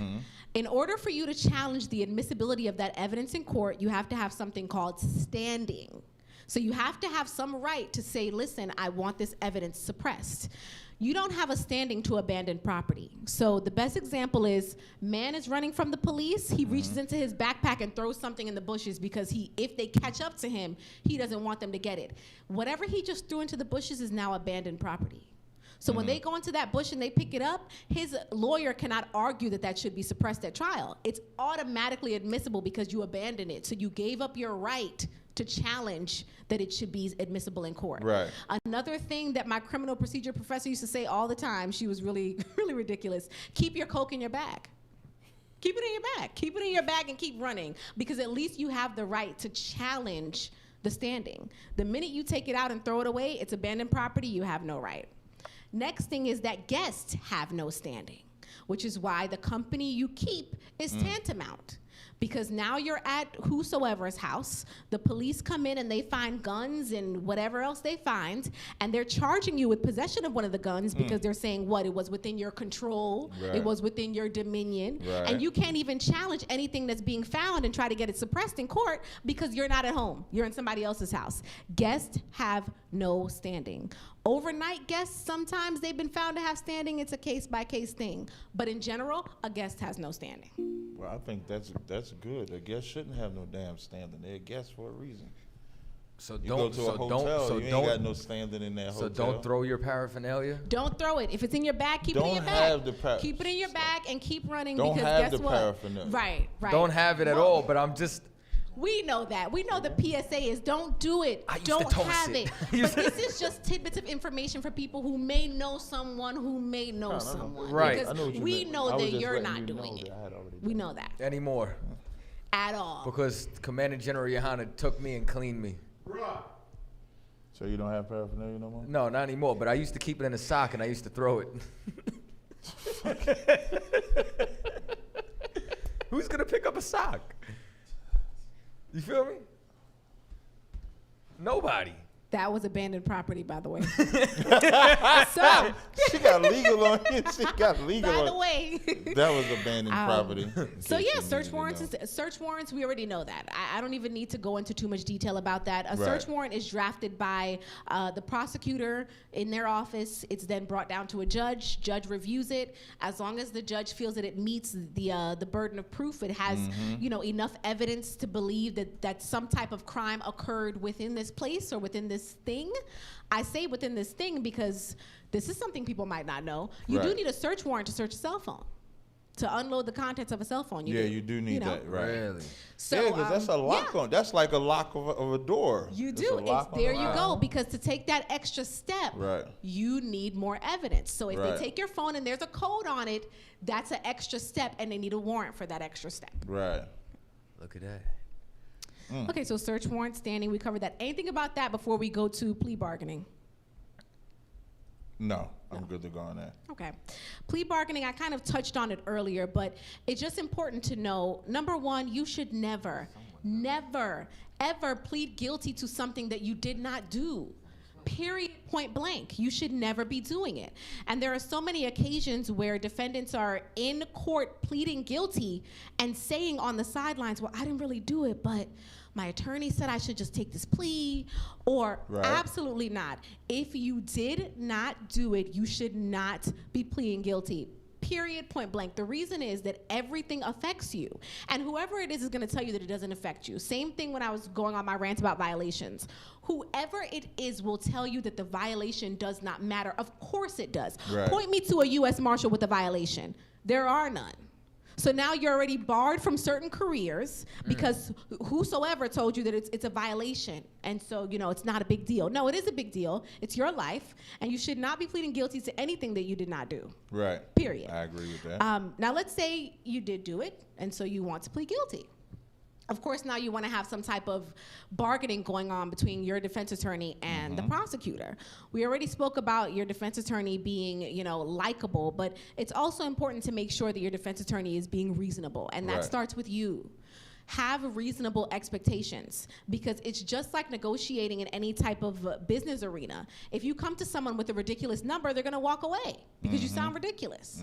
So, you know, be reasonable, talk to your attorney, and make sure that you're going to the prosecutor with a reasonable offer. You're being charged with several misdemeanors, and, you know, the violations, the misdemeanors are racking up and the violations are all the way down here. Don't go to the lowest violation and say that's what I want to plead to. That's not realistic, and they're just gonna walk away. Right. Pick a lesser misdemeanor or a violation that's somewhere towards, you know, the higher charge level. Be reasonable and say, listen, I'm willing to do this. So that's all I got on plea bargaining. Okay. Anything on that before I move to trial? No. No? Okay. For those that don't know, the trial is the last portion of the sisters. We did make excellent timing. Oh, Excellent. Yeah. I mean, yeah, I'm really excited very about solid. that. Yeah, we got ask questions. That's what I'm letting the people know. We're getting to the question and answer. She did this almost like a precept book. Yeah, She did it line for line, precept upon precept. I learned a lot. Yeah, I did too. I learned a lot. One of the most informative classes. This like about 9 years ago, this would have been like a lot better for me, but you know what I mean? Still good to know now, it's still, right? Yes. So trial, 30-30 time. You know you have a constitutional right to a speed trial. In the state of New York, it's called 30-30 time. Every state has their own state version of your right to speedy trial. We hear a lot of stories about people being incarcerated forever on these trials, that they end up either being found not guilty or things like that. But what a lot of people don't know is the prosecutor doesn't have an endless amount of time. And a lot of people are uneducated about how they're being screwed over by their defense attorney. Again, because of the relationship between the prosecutor and the defense attorney, right? So 30-30 time, just as an example, in the state of New York says, listen, you have a certain amount of days to be ready for trial based on what you're charging this person with, right? So let's just throw it out there and say the prosecutor has 30 days. How, in fact, does someone end up at Rikers for 5 months when the prosecutor only had 30 days? Right. Well, the prosecutor goes to the defense attorney and says, I'm not gonna be ready. Will you waive 30-30 time? And the defense attorney agrees to waive your right to a speedy trial. That's how you end up sitting there for 5 months. There's two cases come to mind with that. One case was the Purple People, when they locked them two brothers up. There was a case in Queens where these two brothers got locked up for a crime that they did not commit. They sat in jail for like 18 months. They actually sued the city and won. And what you're saying makes sense as to why they're able to sit. And another one, there was a young black brother that committed suicide. Khalif Browder. His defense attorney waived 30-30 times several times, and he's being championed, or she, or I don't know the gender, is being championed as like this great hero several times. And he ended up committing suicide for something that he did not commit. And what y'all are finding out is they make deals together. So you got the prosecutor and you got your defendant. When you want to waive the 30-30 time, and so you end up sitting in jail even longer. This is more proof you should not be a criminal. Now, if you want to avoid all of this, just don't commit no crimes. Now, the caveat I will add to it is, if you ask, it will probably be said, well, I waived the 30-30 time because me and the ADA are working on a deal for you. How long does that take? Does that take 5 months? I don't think so. Next thing that stops your clock on your right to speedy trial is motions. Defense attorneys, a lot of them get paid by the hour, right? Right. Billables. Right. I can milk your case with some motions. So why wouldn't I file a motion to dismiss that I know won't go anywhere? You know, a bill of particulars for them to tell me what they're going to have to tell me anyway. A motion to do this, a motion to do that, and that stops the clock. So now you sit in jail while they file the motions to rack up the billables. So, practically, it's important to know, and it's important to say to your defense attorney, what's my speedy trial time? Where are we? Have we waived any time? How much time have we waived? Why? Your defense attorney should be able to tell you each date they waived, how much time they waived, and why. It's not a blanket waiver. The judge will specifically say to the defense attorney, well, how long are you waiving? So you should be able to access that information, and you should be able to talk to your defense attorney about that. Okay, now you've actually gotten to trial. Voir dire. Voir dire is the jury selection process. Okay, I wasn't sure what that meant. Some states call it voir dire. Like my state of Florida, we're very formal and we like to be fancy, so we say voir dire. New York would just say jury selection. You know, they just anyway. Yeah, we ain't got time for that shit. Jury selection. What we like to use, we're very formal. So voir dire. It's important to be there. A lot of defendants waive their right to be there. You do still have a right to be there. It's a part of the trial process, and why not? Because this process is the personalization process. So as a former ADA, I've walked into voir dire knowing, okay, this is my time to make them like me. This is the time. This is when you start building the relationship. Because especially as an ADA in a more liberal district, you're walking in at a disadvantage. You're walking in as the man, the prosecution, and they don't want to like you. So it starts right then and there. It starts with the building a relationship with the jury. It starts with the pinpointing, well, you know, this would be a good juror. This wouldn't be a good juror. So from a defendant's perspective, you want to always be at jury selection. This is when you start becoming a person and not a name. This is when you let the jury see your face and know, hey, I'm a real person. I'm not just a name and someone who's being accused of doing whatever this horrible thing is. And also, this is when you read the jury. You'll be able to read which jurors do and don't like you and whisper in your attorney's ear like, hey, I think we need to strike that person. Hey, we should get rid of that person. Right. I have seen more favorable juries come out when defendant invokes their right to be there during voir dire and has their attorney's ear.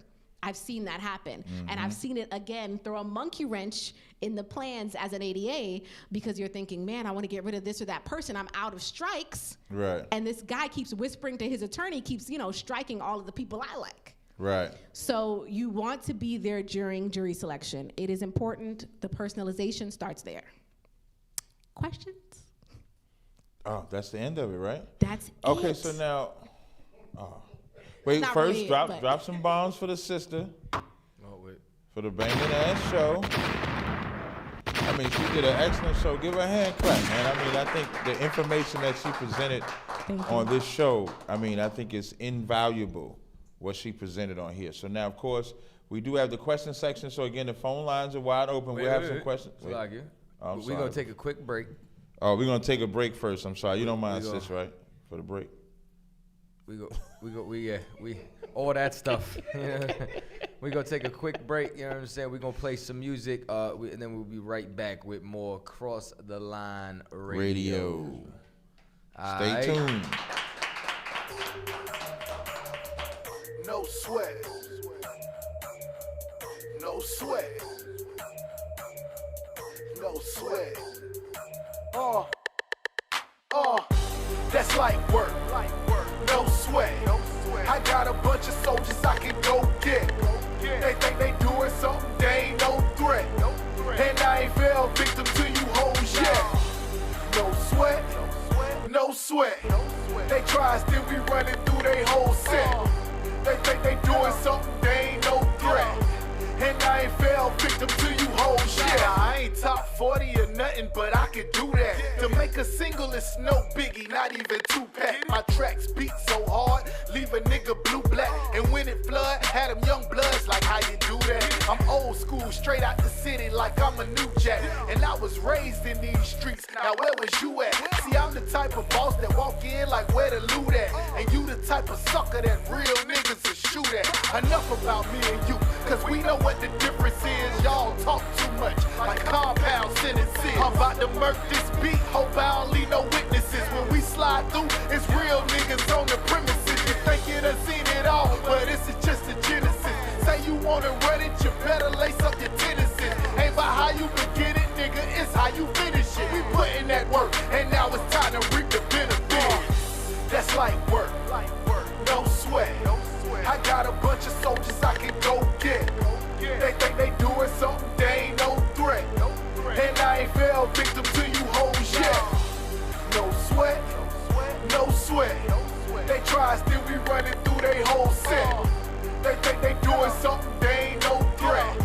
And I ain't fell victim to you hoes yet. My job is being the man, I'm still doing it. Now watch me eat these beats alive, not even chewing it. Gave these young niggas the game and then they ruined it. You might as well sit your ass down until I'm through with it. I remember beatboxing and freestyling with Super Jit. That nigga caught 15 years over some stupid shit. We used to dream about this rap thing becoming lucrative, but now my whole aim has changed. I'm chasing rulership. My dogs came to bring the pain, but we not Wu-Tang. We walk in, we shut shit down. That's how we do things. These rap niggas lie. We come to give you that true game. And all my rhymes based on a true story like 2 Chainz. Hotter than blue flames. We ain't cooling down though. Headed to the top. We started off at the ground floor.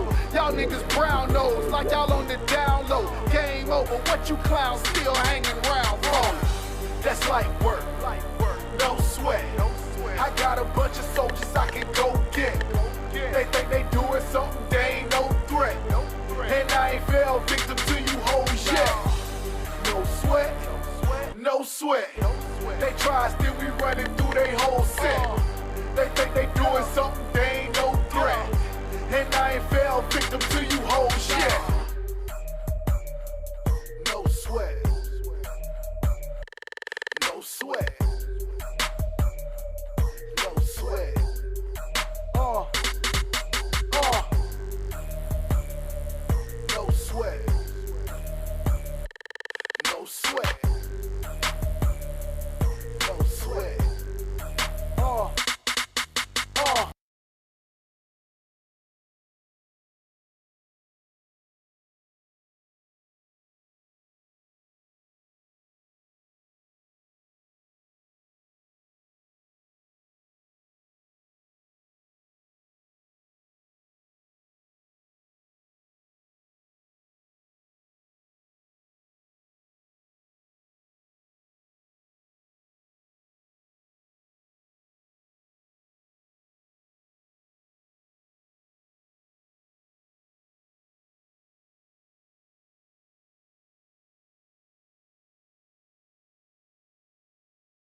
the master. Yeah. You already said know, Kataza. man. We Kataza. back live and direct. You understand? In the meantime, though, you understand? Let's hear a quick ad from our sponsors. Yeah. Addictive Chaos. Yeah. Check that out. Yeah. Hey, man, y'all know I'm about to make a beer commercial from the We got a radio couple show. of commercials coming. Addictive Chaos. Addictive Chaos. For example, this hoodie right here. Yeah, You look know at what that I'm saying? hoodie. Check out that hoodie. What I Yeah, want you, man. what I want you to do is to fix that camera. You know what I'm saying? So what I want y'all to see is, you understand, y'all go inside the description link. Yeah. You understand? Get the cross the line shirt. Cross the line. We got hoodies. We got t-shirts, body bag t-shirts. More than just that. You understand? There's also socks and pillows and so on and blankets. so forth. You get what I'm saying? Listen, and you can get the blanket and then all tell that. your rib You understand? you crossing the line tonight. Man, y'all are crazy. Just lay it across the line on the bed and say, Because I'm going hey, to put that in a body you bag. crossing- And now, if she get on the bed, that means she crossing the line, right, Karan? Yeah, She get on the bed, that means she ready to cross that line. But with that being said, you understand, the music's in the description box, Addictive Chaos, you understand. Right now, you understand, 646-902-6868, 646-902-6868. You understand, we better open up the phone lines. Yeah, All no right. sweat. Listen, this your show. Oh, wait, you got to turn your mic on. Good. Go ahead. Can you hear me? Yes, There we can go. hear you now. So a couple things. First thing is they are really funny. Second thing, I forgot to mention this. So they're doing victimless trials nowadays, meaning people are getting convicted of a victim crime with no victim. So here's what I mean. They're calling it evidence-based prosecution. So this person accuses you of assaulting them, you're arrested for assaulting them. They, for whatever reason, decide that they do not want to go forward with these charges, meaning Right. they don't want to testify, they don't want to be involved. In the 80s and the 90s, that was enough. Okay, the case is going to be dismissed. Right. But now, if in fact it's decided that the case is viable, meaning if they have a police officer that has a good track record and won't get demolished on the stand, if they have a 911 call that they can use, they will play the 911 call, put the officer on the stand, and convict you with a victim that didn't even want you convicted. The way that the 911 call gets admitted is under a hearsay exception called excited utterance. So most people know that hearsay can't be admitted in court, Right. but there's exceptions. One of the main exceptions is excited utterance. What it says is something traumatic happened to a person. They were still under the effect of whatever that traumatic incident is. And whatever they said while they were still under the effect of that traumatic incident can be allowed into court even if they aren't there. Because it has what's called an indicia of reliability. All that means is it's reliable. We can trust it. The whole reason hearsay isn't admissible is because it's not reliable. But when I have you all stressed out because you just got punched in the face, I can rely on whatever you say. You're not lying right now because you're not in a state of mind to make up a lie. So that is exactly what they're doing. They're playing 911 calls, and if the person sounds shaken up enough, excited utterance. Play the 911 call, put the officer on the stand, convict this person of a victimless crime. Even though the victim Even though the no victim longer is calling them and saying, I don't want this. Don't go forward. I don't want this. Yeah, that's it. For you black women primarily, don't call the police. Black men rarely call the police on black women. Black women do call the police on black men, and you got to be careful in a situation like that just based on what the sister said. So now we got the phone lines open, which we're going to open up the lines to y'all in a second. One question someone asked in the room, I'm going to ask you. She said, he said rather, the stuff that the Moors do, are you familiar with the Moors? I'm somewhat familiar with the Moors. Moors are like the nigga legal system. Is that the status correction? No, that's polite. That'll rob and take your money. Okay. The Moors and the cats that wear them red hats. Yeah. So what's the their stance? lampshade. What is They their?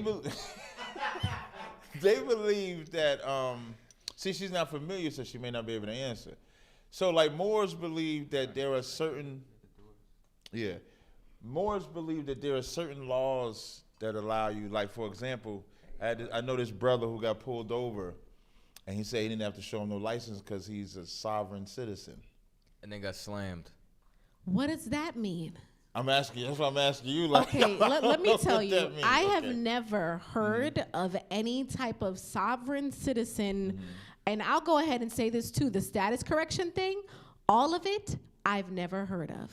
I've been in many courtrooms, and I've seen many successful and unsuccessful arguments. I don't know of any of that to be legally true.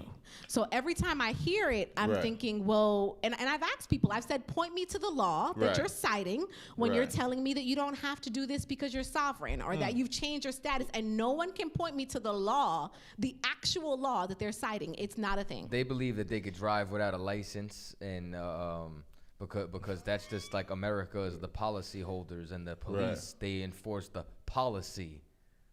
So what does that mean practically? You see what I'm saying? Because you're taking this theoretical idea. I want you to know this. I'm going to play this shit. And how are you going to apply that in your life? How does that work? Thank you. That doesn't work. No That's problem. Moving on. I'll take one more question in the room before we do the callers on the line. Anybody had a question in here? Okay. What's your question? He needs a mic. Told you to send you a text about that. I'll take it. In regards to the probable cause segment that you went through, you gave an example of maybe a neighbor saying that my other neighbor punched me in the face, and the police can come and arrest him. Someone who's falsely accused, what's the best defense for them to fight that? I mean, what do you do in a situation like that? Good question, So, Officer Shalayala. That is a From very the Bronx insightful camp. question. Lick a shot. Very insightful question. So, unfortunately, that can come down to your credibility. So, when the police show up to arrest you, they are going to, well, they might hear you out. At that point, you'll be able to say, listen, this is a false accusation. This is what happened. And I actually have seen instances in which the person has been able to explain to the officer this is a false accusation, and it just went away. Sometimes. But with that report, that's enough probable cause for them to arrest you anyway. And then what may happen is you'll need to either make that plea to the ADA later on, or still make that plea to the officer and have the officer present all of that to the ADA. Because this is something that I forgot to mention. Just because you're being arrested doesn't have to mean that you're ultimately charged, right? So the police officer is supposed to bring all this information to the ADA, and then they write up the actual charging document.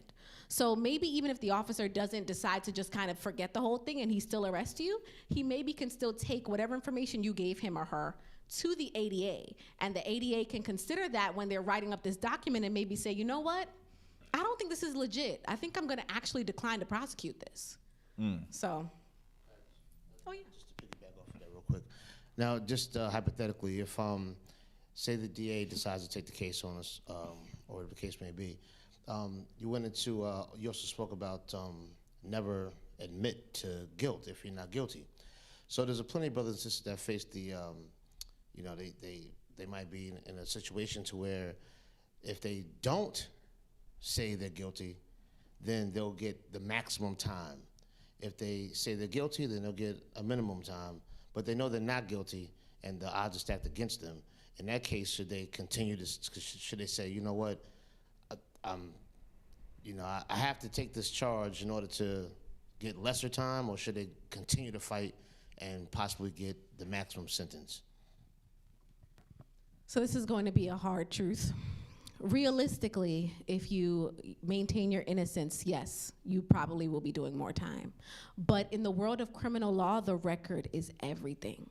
So if you establish a record that you committed a crime you didn't commit, that's done. You'll never be able to fight that ever again. But if you fight it and you take the L and you do your time, now you can appeal and appeal and appeal. There are so many levels you can appeal. You can tie them up for the next 30 years to get that off your record because you are insisting that you're innocent. But if you take, the shorter way out, and I'm not judging anyone, if you have responsibilities, whatever, I still would never advise someone who's not guilty to say they're guilty. But whatever decisions you make, you just have to know that if you take the shorter road, you are totally demolishing your chances for an appeal. So it's better to just fight it. If you better. haven't done it. If you are innocent, it is better to just say, I am innocent. Because if your reputation, it seems like it's on the line. If something was ever happen again, they say, well, you pled guilty to this charge. And you won't be able to say, well, I pled guilty for this reason because I chose to take the lesser time or something like that. So it's better to just fight it. Right, you'll have a harder hill to climb. I mean, of Which course is you harder. can say that. Right. You can say, oh, I only said it because of this and that. But how does that Right. sound, you know? All the prosecutor has to say in their responding papers is, you're going to trust the word of a guilty man? A man who said he's guilty but now says he isn't? Credibility problems. I mean, you know, you're totally, as I said, demolishing your chance to ever really be free of that accusation. Okay. So now we're going to open the phone lines up, Kat. We're going to open the phone lines up. Now, I would like the calls to be restrictive to asking the sister questions. I don't mind never crossing the line. It never bothers me. But I would like, you know, we don't want to waste the sister's time. She came out here, gave some great information. So as we bring your callers in, please ask your ask your questions. Be very concise with it. All right, so first caller. 646-302. 646-302. You on live on Cross the Line Radio. What's your question or comment? Hey, what's going on, Captain Tazariak? Hey, what's going on, brother? Another great show. Thank man. you. I see why y'all the truth, man. Y'all definitely the truth. Oh, and that he's sister, the she MVP gave too. Great information. Man, you in the cross the line click, baby. Yeah, you in the already cross the know. line click. You the MVP, man. You go ahead, brother. Yo, it's great information. Yo, now my question is, this is Righteous Hater. I'm still dealing with the issue with the Catholic Church and the molestation, and Right. I wanted to ask the sister, is there? My roadblock is this. They keep saying it's past the statute of limitation as far as what happened to me. It's past the statute of limitation. That's what the Catholic Church is using, and plus it wasn't a clergy member. What I want to ask her, is there any other way to come at the Catholic Church to get them to either reconcile or compensate me for what happened? So statute of limitations is the ultimate roadblock in criminal law. I mean, statute of limitations is up, that is it. However, civil court is much different. So as I'm sure you probably know, if a lot of these victims are saying, listen, I was molested back in whenever I was molested, and that statute of limitations for the crime has passed, it doesn't stop them from trying to, take some type of action in civil court. Civil court will probably have its own statute of limitations, but there's a lot more flexibility with things like that in civil court than criminal court. The reason being that our entire constitutional system is built on the idea that the amount of restrictions on your liberty should be limited. So they don't play with statute of limitations in criminal law, but they may have some type of action in civil court. Does that answer your question, brother? Yeah, well, so should I how do I start a civil thing then? What is the process that I have to go to get the ball rolling then? My recommendation would be to go and see an attorney. Go and see an attorney for whatever legal basis you think that you'd be filing this under. So maybe, do some quick Google work and see, okay, well, what do I think I would be making an accusation of? And then go to a civil attorney that specializes in that area, not just some general, civil litigation attorney, but you want to make sure you find someone that specializes in taking those types of cases and go in for a consultation with them. Okay, so you're saying that I know you had mentioned about the Bar Association, so should I look up in the Bar Association civil attorneys? Is that the route to go? Absolutely, and depending on the state, they may have some really awesome detailed roster of certain committees and certain types of law. As I said, unfortunately, it varies from state to state, but some states are as detailed as having listed on their website, Criminal Justice Committee, Trial Practice Committee. So you can look and see, this person is one of the leading, attorneys within this certain area based on the board website. So I would definitely say you can start with Google, look at, just their general reviews, and from Google, go to the State Bar website and make sure that you're choosing someone, like I said, that specializes in what you think your cause of action is. And it's good for you to have some knowledge on what you think your cause of action is, because you don't want to go in there blind and get turned around by whomever. Okay, now when you say cause of action, what do you mean? Would my cause of action be that I was molested as a kid? Is that what the cause of action would be? By cause of action, I mean what actual legal term you're going to. So for example, wrongful death suit, that would be a legal term. Wrongful termination suit, things like that. So what actual legal term are you using to name what it is you're saying was done to you? That's what I mean by cause of action. All right, brother. All right, brother. So not to really cut it off too short, but I want to get the other callers in. But the advice that she gave you as far as contacting a civil attorney, I think that's the route that you should start there and run it down with them, and then you can proceed. I appreciate it. All right, sweat. shalom, and thank you so much, sister, for taking your time out to come on and break it down for us. We appreciate it. Thank you so much. All right. All right, brother. Shalom. All right, next caller from Houston, 832-630. You're on live Cross the Line Radio. What's your question or comment? Hey, salam, Adawanyum. Y'all Bashim Shabrakatan. Hey, y'all Bashim Shabrakatan. What's going on, Art? Officer Habanah, Houston, Texas. Shalom to the sis. My question is regarding the consent to search to apartments or whatever. Like, I know she covered as far as like the landlord, but okay, like the scenario under my question would be, what if you are living in a public government housing, you know, like Section 8 or low income or whatever, and cops are trying to search your apartment because they usually like the cops that go to the office, they go to your apartment and they're trying to search the apartment and you don't answer or whatnot, they'll try to go to the office and get the keys from the office. Now, if you're living in these government housing projects, I'm in Texas, by the way, if that makes a difference, I don't know. But the question is, do you automatically lose your right to not consent to a search of your apartment if you are living under these certain guidelines in these public housing apartments? So the short answer is no. But you mentioned that you live in Texas. So just like New York City has the Clean Halls Initiative, it is possible that Texas has some weird initiative with their public housing where they do random searches. But you have to know what you've agreed to, because whatever their initiative is, as a resident, you have to agree to it. So take a look at whatever paperwork you were given and make sure that you understand what you agreed to, because maybe there's something somewhere in that agreement that says we do random searches and you're consenting to them.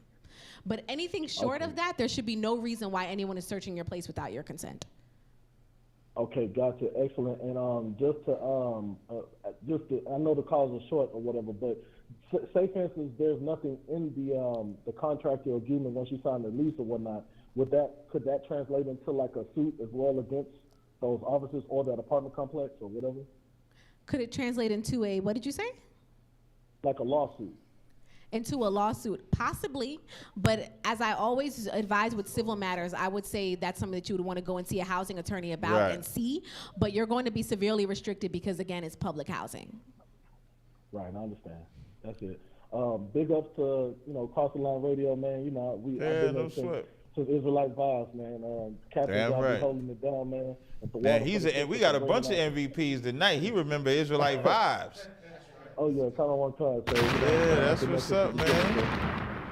And I just want to say that the water to the sister, man. She's bringing out some like extremely valuable information. You know what I'm saying? That we really need in the black community. So I want to say that. Hey, I appreciate the call out, man. Lord be with you. Hey, shalom. Shalom. All right, next caller from New York City, 347-858. You're on live on Cross the Line Radio. What's your name? Where you calling from? Hey, Stephen Taylor, hi. I really called to ask Captain Tazak a question. Tazak? Is there another day or time that you can call? Yeah, you can call next Thursday. Next Thursday. All right. Thank you. No sweat, brother.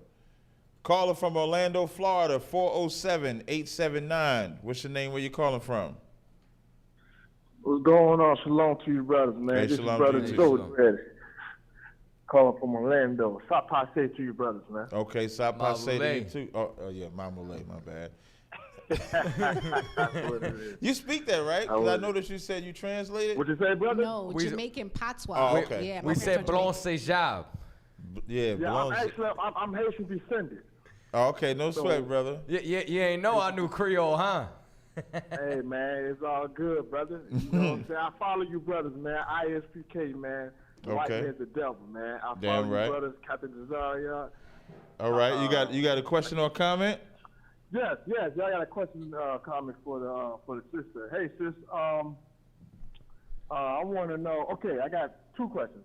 First one is, if a person have a gun license, right? Because I live in the state of Florida. Now, if I'm traveling to New York, are you allowed to carry a firearm of the state of New York? I am so glad you asked this question. As you know, each state regulates guns pretty much on its own basis, and then you have certain federal regulations. If the state of Texas allows you to have a certain gun, a certain weapon, and you have your license for it, leave it in Texas. Right. That's it.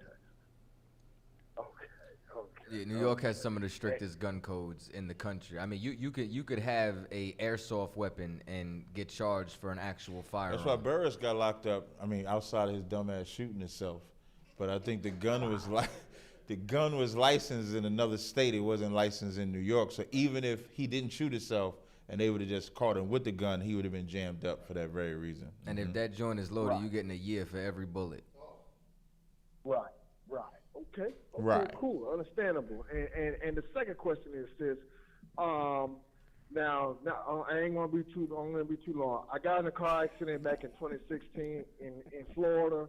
Right. Some white cracker, he hit me from behind, and I chased him down. Next thing, cops locked him up, things like that. Now, this case been going on for 2 years. So what happened was, he had a trial, things like that. The case got dismissed, and I called the state attorney and like, hey, why they dismiss him? Because they say that he was incompetent, he couldn't understand what was going on. So, and they're telling me in the state of Florida they can't charge the guy was incompetent. He had a mental health problem. So I want to know, like any state, are they allowed to charge a person that has mental health, like incompetency? You know what I mean? Okay, so if this person was found to have some type of mental incompetence, which means they can't be put on trial because they don't understand what a trial is, they don't understand what's happening, yes. What probably happened was that the case was dismissed and that person was released to a mental facility. That's what normally happens. Well, in the state of Florida, they didn't put him in a mental health facility. They just let him go. How do you know that? That's what the state attorney told me. The state attorney of Florida, they released him. You know, and I said, God forbid, I hope something happened to him, because he almost got injured, And I say death to him, that's all I got to say about that. Death to the white man, You know what I'm saying? To my knowledge, if a case is being dismissed for mental incompetence, that person is being released to treatment. That's what I know of happening. But unfortunately, I don't know all the circumstances surrounding that defendant. Oh, yeah, well, they say he's incompetent. Yeah, the mental health problem, they let him go. So, like I said, death to him. And I hope but anyways, that's all I want to know. Bless you, brothers. Shalom. Thank you, sis. Hey, shalom. You're welcome. Yeah. All right. We got just a couple more callers, sis. You're good. Thank you. 330-860 from Akron, Ohio. You're on Cross the Line Radio. What's your question or comment? Or what's your name, where you're calling from first? I'm sorry. Hey, brother, I can't hear you. You sound super duper You sound low. like you're underwater. I was just listening in. That's all. You can mute me. Oh, okay. No sweat. Got All you, right. brother. Go ahead and mute him. All right. 317, Indianapolis, Indiana. You see, that's how it happens. Yeah. Shalom. Shalom. Hey, shalom, brother. What's your name? Where you calling from? This is JT, man. Calling from Indianapolis, Indiana. Okay. You got a question or comment for the sister? Yeah, I had a question for you. Big ups to you, sis. Thanks for coming on the show and enlightening everybody. The question I have, I'm going to try to make this short and sweet. I was arrested in 2003 for domestic battery. A young lady lied on me, and unfortunately, she was able to use the law and say that she was my girl. We lived together and we had a kid together. The police found out that she was lying, but they still arrested me for domestic battery. So I got to court. I got locked up. I was sitting in jail for 2 weeks. Went to court, and I told the judge what was going on, and she took off the domestic battery and made me, well, didn't make me, but I had to plead to the battery part in order to get out of jail because at the time I didn't have the money to bail out. So you talked about that earlier, you know, you take a plea just to get out or whatever. I did that. So for the last 20 years, I've been working with children, and every time I go apply for a new job, this comes up, you know, with this, oh, you was arrested for domestic. So I have to go downtown and get paperwork showing that the domestic was taken off. So I went to apply for my gun permit, and of course that came up again also. So I was wondering, the question that I had was, since it's been, you know, since 2003, I can get my record expunged in order to get my gun permit. But when talking with people, they said that just because your record is expunged, they still don't have the obligation to give you a permit. So should I just do that, or should I try to kind of, I guess, fight to get my, you know, that taken off so I can get my gun permit? So here's what I will say. I'm not going to particularly give you a definitive yes or no as to what you should do, but I would say that if it is something that, you know, you feel that you weren't actually guilty of and it's hampering you, you should definitely get it expunged. I will just caution you that government agencies will still be able to see it, because a lot of people don't know that. An expungement expunges whatever it is to the world, to society in general, if they do some play search. It does not ever go away for a government agency. They will always see it. There's no expungement from the government. So they'll see that regardless, so it doesn't even matter. They will always be able to. Which is why, again, it goes back to, I understand why you did what you did, but I cannot stress enough to not plead guilty to things that you are not guilty of. The arrest, in some cases, the conviction goes away, but the arrest still shows up. Doesn't matter, because the arrest still shows up. Yeah, that's what happened. You know, like I said, that's what happens when I go apply for jobs. They see that it was, you know, that it dropped off, but they still make me go downtown and, well, you still have to show us that it's off your record because it showed up. So, I mean, is it any? What do you think I should do about getting my gun permit if the expunge thing is not 100%?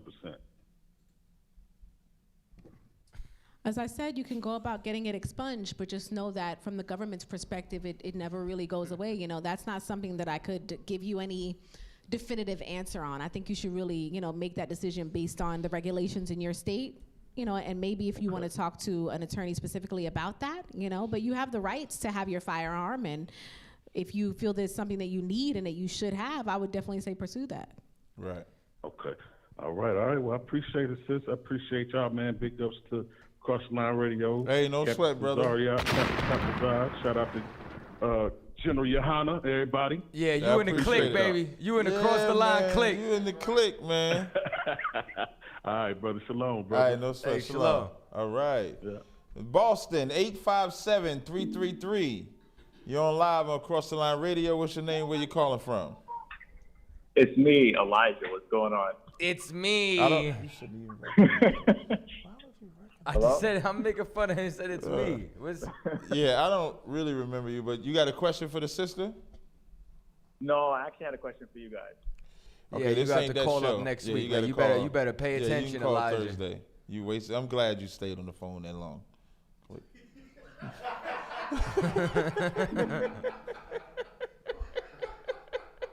Chicago, 312-802. You on live on Cross the Line Radio. What's the name where you calling from? My name is David. I'm calling from Los Angeles. Oh, okay. No sweat, brother. You got a question for the sister? Actually, no, I just wanted to make a comment if possible. Okay, go ahead and make your comment. I just wanted to just kind of put the brothers on notice, man, about what's kind of going on out here. It's not anything nobody really knows, but shit happened to me today out here in L.A. all the way on the West Coast, and it's kind of in line with everything you've been seeing on the news with these nicknames they've been calling, people calling the cops on neighbors, and different shit like that. European people, in particular, but it happened to me today, so it was kind of a wake-up call because the circumstances under which it happened were completely racist, and it was clear the conversation that I had with the gentleman who came out of his home. His apartment building is next to mine, but because he didn't recognize my face and he never seen me before, he began to ask me questions as to where I lived and why I was standing there talking on the phone in an alleyway that, belonged to nobody. It's public property. Mm-hmm. So when I proceeded to explain to him that had he had a problem with me standing in the alley, that was something he should have brought up. But if it was anything other than that, he had no right to ask me where I actually live. His first recourse was, well, you need to have a conversation with the police. I need to get the police out here. Mm-hmm. We need to have the police need to come out here and settle this. And my whole thing was, against all reason, against all sensibilities, what is your issue with me? Is it the fact that you feel that I don't have a right to be here? Are you making a legitimate argument over some kind of disturbance you feel like is being made? All of these things were being said to this cat. But of course, there was no penetrating this man's racism and his hatred. And I just wanted to put the brothers on notice because I could see it in his eyes. I could tell by his tone that these men out here, not just the men, but namely the men, are using, or in their mind, they're using the police, or they think they can use the police as their own personal hit squad against our brothers these days. And I just want to keep the brothers on notice that in their mind, that is a real life tactic that they're enabling right now to try to take us out. So that's really all I wanted to say, because honestly, today could have been my last day had it played out another day. And I see these brothers, it happens on the news, and you look, and one day they hear it, the next day they're faced with somebody's T-shirt, and it just seemed like we make noise about it, but it's so real that it can happen to any of us at any time. So when it does happen, I just kind of want to put it out there and let y'all know, man. Keep y'all head up, man, and watch out. We appreciate you, brother. Thanks for the call. And you know what I'm saying? We've been saying the white man's the devil since 1969. You know what I'm saying? So since the garden. 301-291. Yes, hi, Shalom. Hey, Shalom says she got a question. Well, excuse me, what's your name? Where you calling from? Shalom, Shalom, Captain. Hey, y'all, Shalom. How you doing, sis? I'm good. All right. Did you have a question? Go ahead. Shalom. Shalom. Yes, Shalom, sis. How are you? Thank you for the information that you're giving us. Very important, and you look forward to follow it at the same time. Thank you. My question is, I had a firearm that's in my name, legally in my name. It was stolen, and it had went through ballistics. And when I went to go try to retrieve it, they told me that the case was still ongoing and I couldn't get it. So now that the case is over and the person who took it is actually serving time, can I go and retrieve it? Like, I still have the box, the legal paperwork, I still have the certificate and everything under my name, and I now live in a home and I would like to have a firearm. Or do you think I should go buy a whole new one? So I definitely think that you should go after your property. You bought it rightfully. You have your paperwork. Once the case ended, it should have been released to you. But again, particularly ADAs have so many cases and so much paperwork that's not important to them. So I would say contact whoever the prosecutor is that. I'm guessing you are aware of the prosecutor on the case. I'm guessing. So contact. I don't know. No, go ahead. She said I'm she sorry, doesn't know. Oh, you don't know. I do the person who took the gun. Okay, but so they're now serving time. So contact that agency and pretty much tell them, I have stolen property that was held for a case. To my knowledge, that case has now ended and I want my property to be released to me. Every agency has some process you'll have to go through. You'll probably have to fill out some paperwork, maybe give them copies of the proof that you rightfully bought the gun and you legally own the gun, and then it should be released to you. I would definitely say that you should not have to go out and buy a new gun when you rightfully had your gun and it was taken from you. Okay. My second question would be in relation to the same question.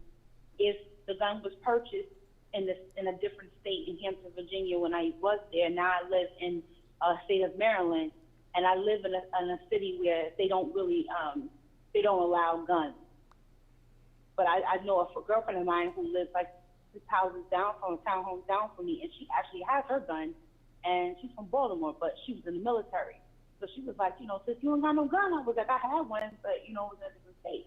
So my thing, that's why I asked you, should I go get it, or you think I should buy another one? But then yet, so you know, like you were saying to the other brother that called, every state has different laws when it comes to firearms.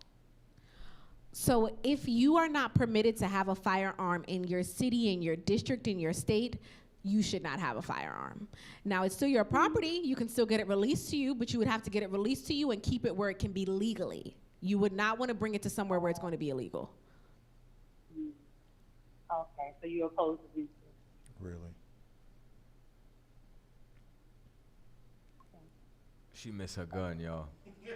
She want that gun I bad. mean, listen, Your Highness said, if you one of them sisters and you know what I'm saying, you got kids to protect, you know, you might want to get you a firearm. But and that's the weird part is out here, these doubles sell rifles in Walmart. So I'm like, maybe I should just go load up on some rifles and then keep them in the garage or something. You never know. I'm just saying. I see. That's Now you funny. saying a lot. Wait, what? Is that okay, sis? Is that okay? Can I do that? Like if they sell, you know, like hunting rifles out here, can I get some and teach my sons how to load up just in case? She wants to know if she can. They sell rifles in like Walmart. She wants to know if she can lock and load. You know, quite frankly, now I'm a little confused because first you were saying firearms are heavily restricted where you are, right? Now you're saying there's rifles. Hey, the white man is the devil in the Bible speaks. So you saying, wait. So she's saying that. My statement would be, don't do anything illegal. That's it. That keeps it really simple. If it's legal for you to have a rifle and you want to go out and buy a rifle, go get your rifle. If it's illegal for you to get one, then don't get one. Do not break the law. That makes it so simple. There you go. Thank you, sis.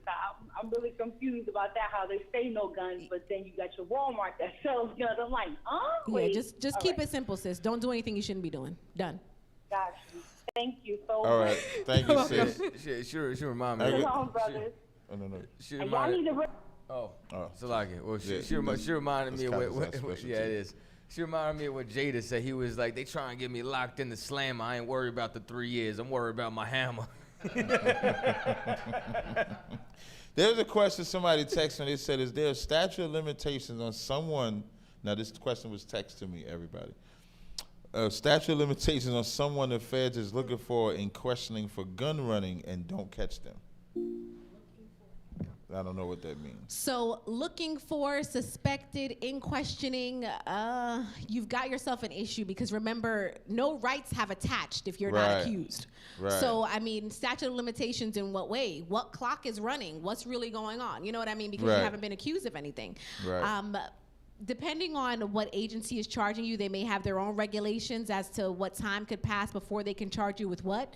But more than likely, no type of rights have attached because you haven't actually been accused of anything. But again, if they want you for questioning, you can make yourself known and then let them know, oh, by the way, I don't have anything to say to you because as we already covered, you have nothing to say to them. All right. I'm just going to tell everybody, if the feds got a case, they got you. That's all I'm going to tell you. You're going to have to run. You know what I'm saying? They got you. All right, we got another caller. This might be the last caller tonight. Caller from Indianapolis, 317-215. What's your name and where you calling from? 251. Yeah, what's your name? I already know where you calling. Hey, Shalom. My name is Van. I was trying to call in tonight to see, especially like with the last call that I heard, it's kind of similar to what I think to mine. Earlier this year, back in April, Shalom, sis, as well. Don't want to be rude. I had a incident back in April where I actually got taken for a mental health eval. My wife wanted to have me admitted, and so I was admitted for a mental health eval. And then I had my firearm, which I had on me, taken. When the police had taken it, I went down to the Marion County office, went into their firearm department. I forgot what it's called exactly. But then they told me that they would get back to me or I can get back to them about when they could release it. But they said it'd be like 6 months out or something to that effect, right? So with me getting out, I got a mental health eval. I got out. I don't know the status of it. I was also going to ask her if she knows how I could get that, and how I can get the firearm back that I had taken from me as well. So maybe it's just me, but we have headed down Firearms Road, haven't we? Right, they want to know about them guns. But I thought we was talking about something else. Wow. The answer would be contact the agency that you originally spoke to and find out. But remember, as far as I know, there are no regulations on when and how they have to release your property. You know, they just have to release it at some point. So I would say contact the agency you originally spoke to and say, listen, you told me that it would be 6 months down the road. We're now at 6 months down the road. Do you have an update? But don't look for it to be released to you anytime soon, because they have, from what I know, no regulations on a time frame in which they have to give it back to you. Okay. Greatly appreciate that. All right.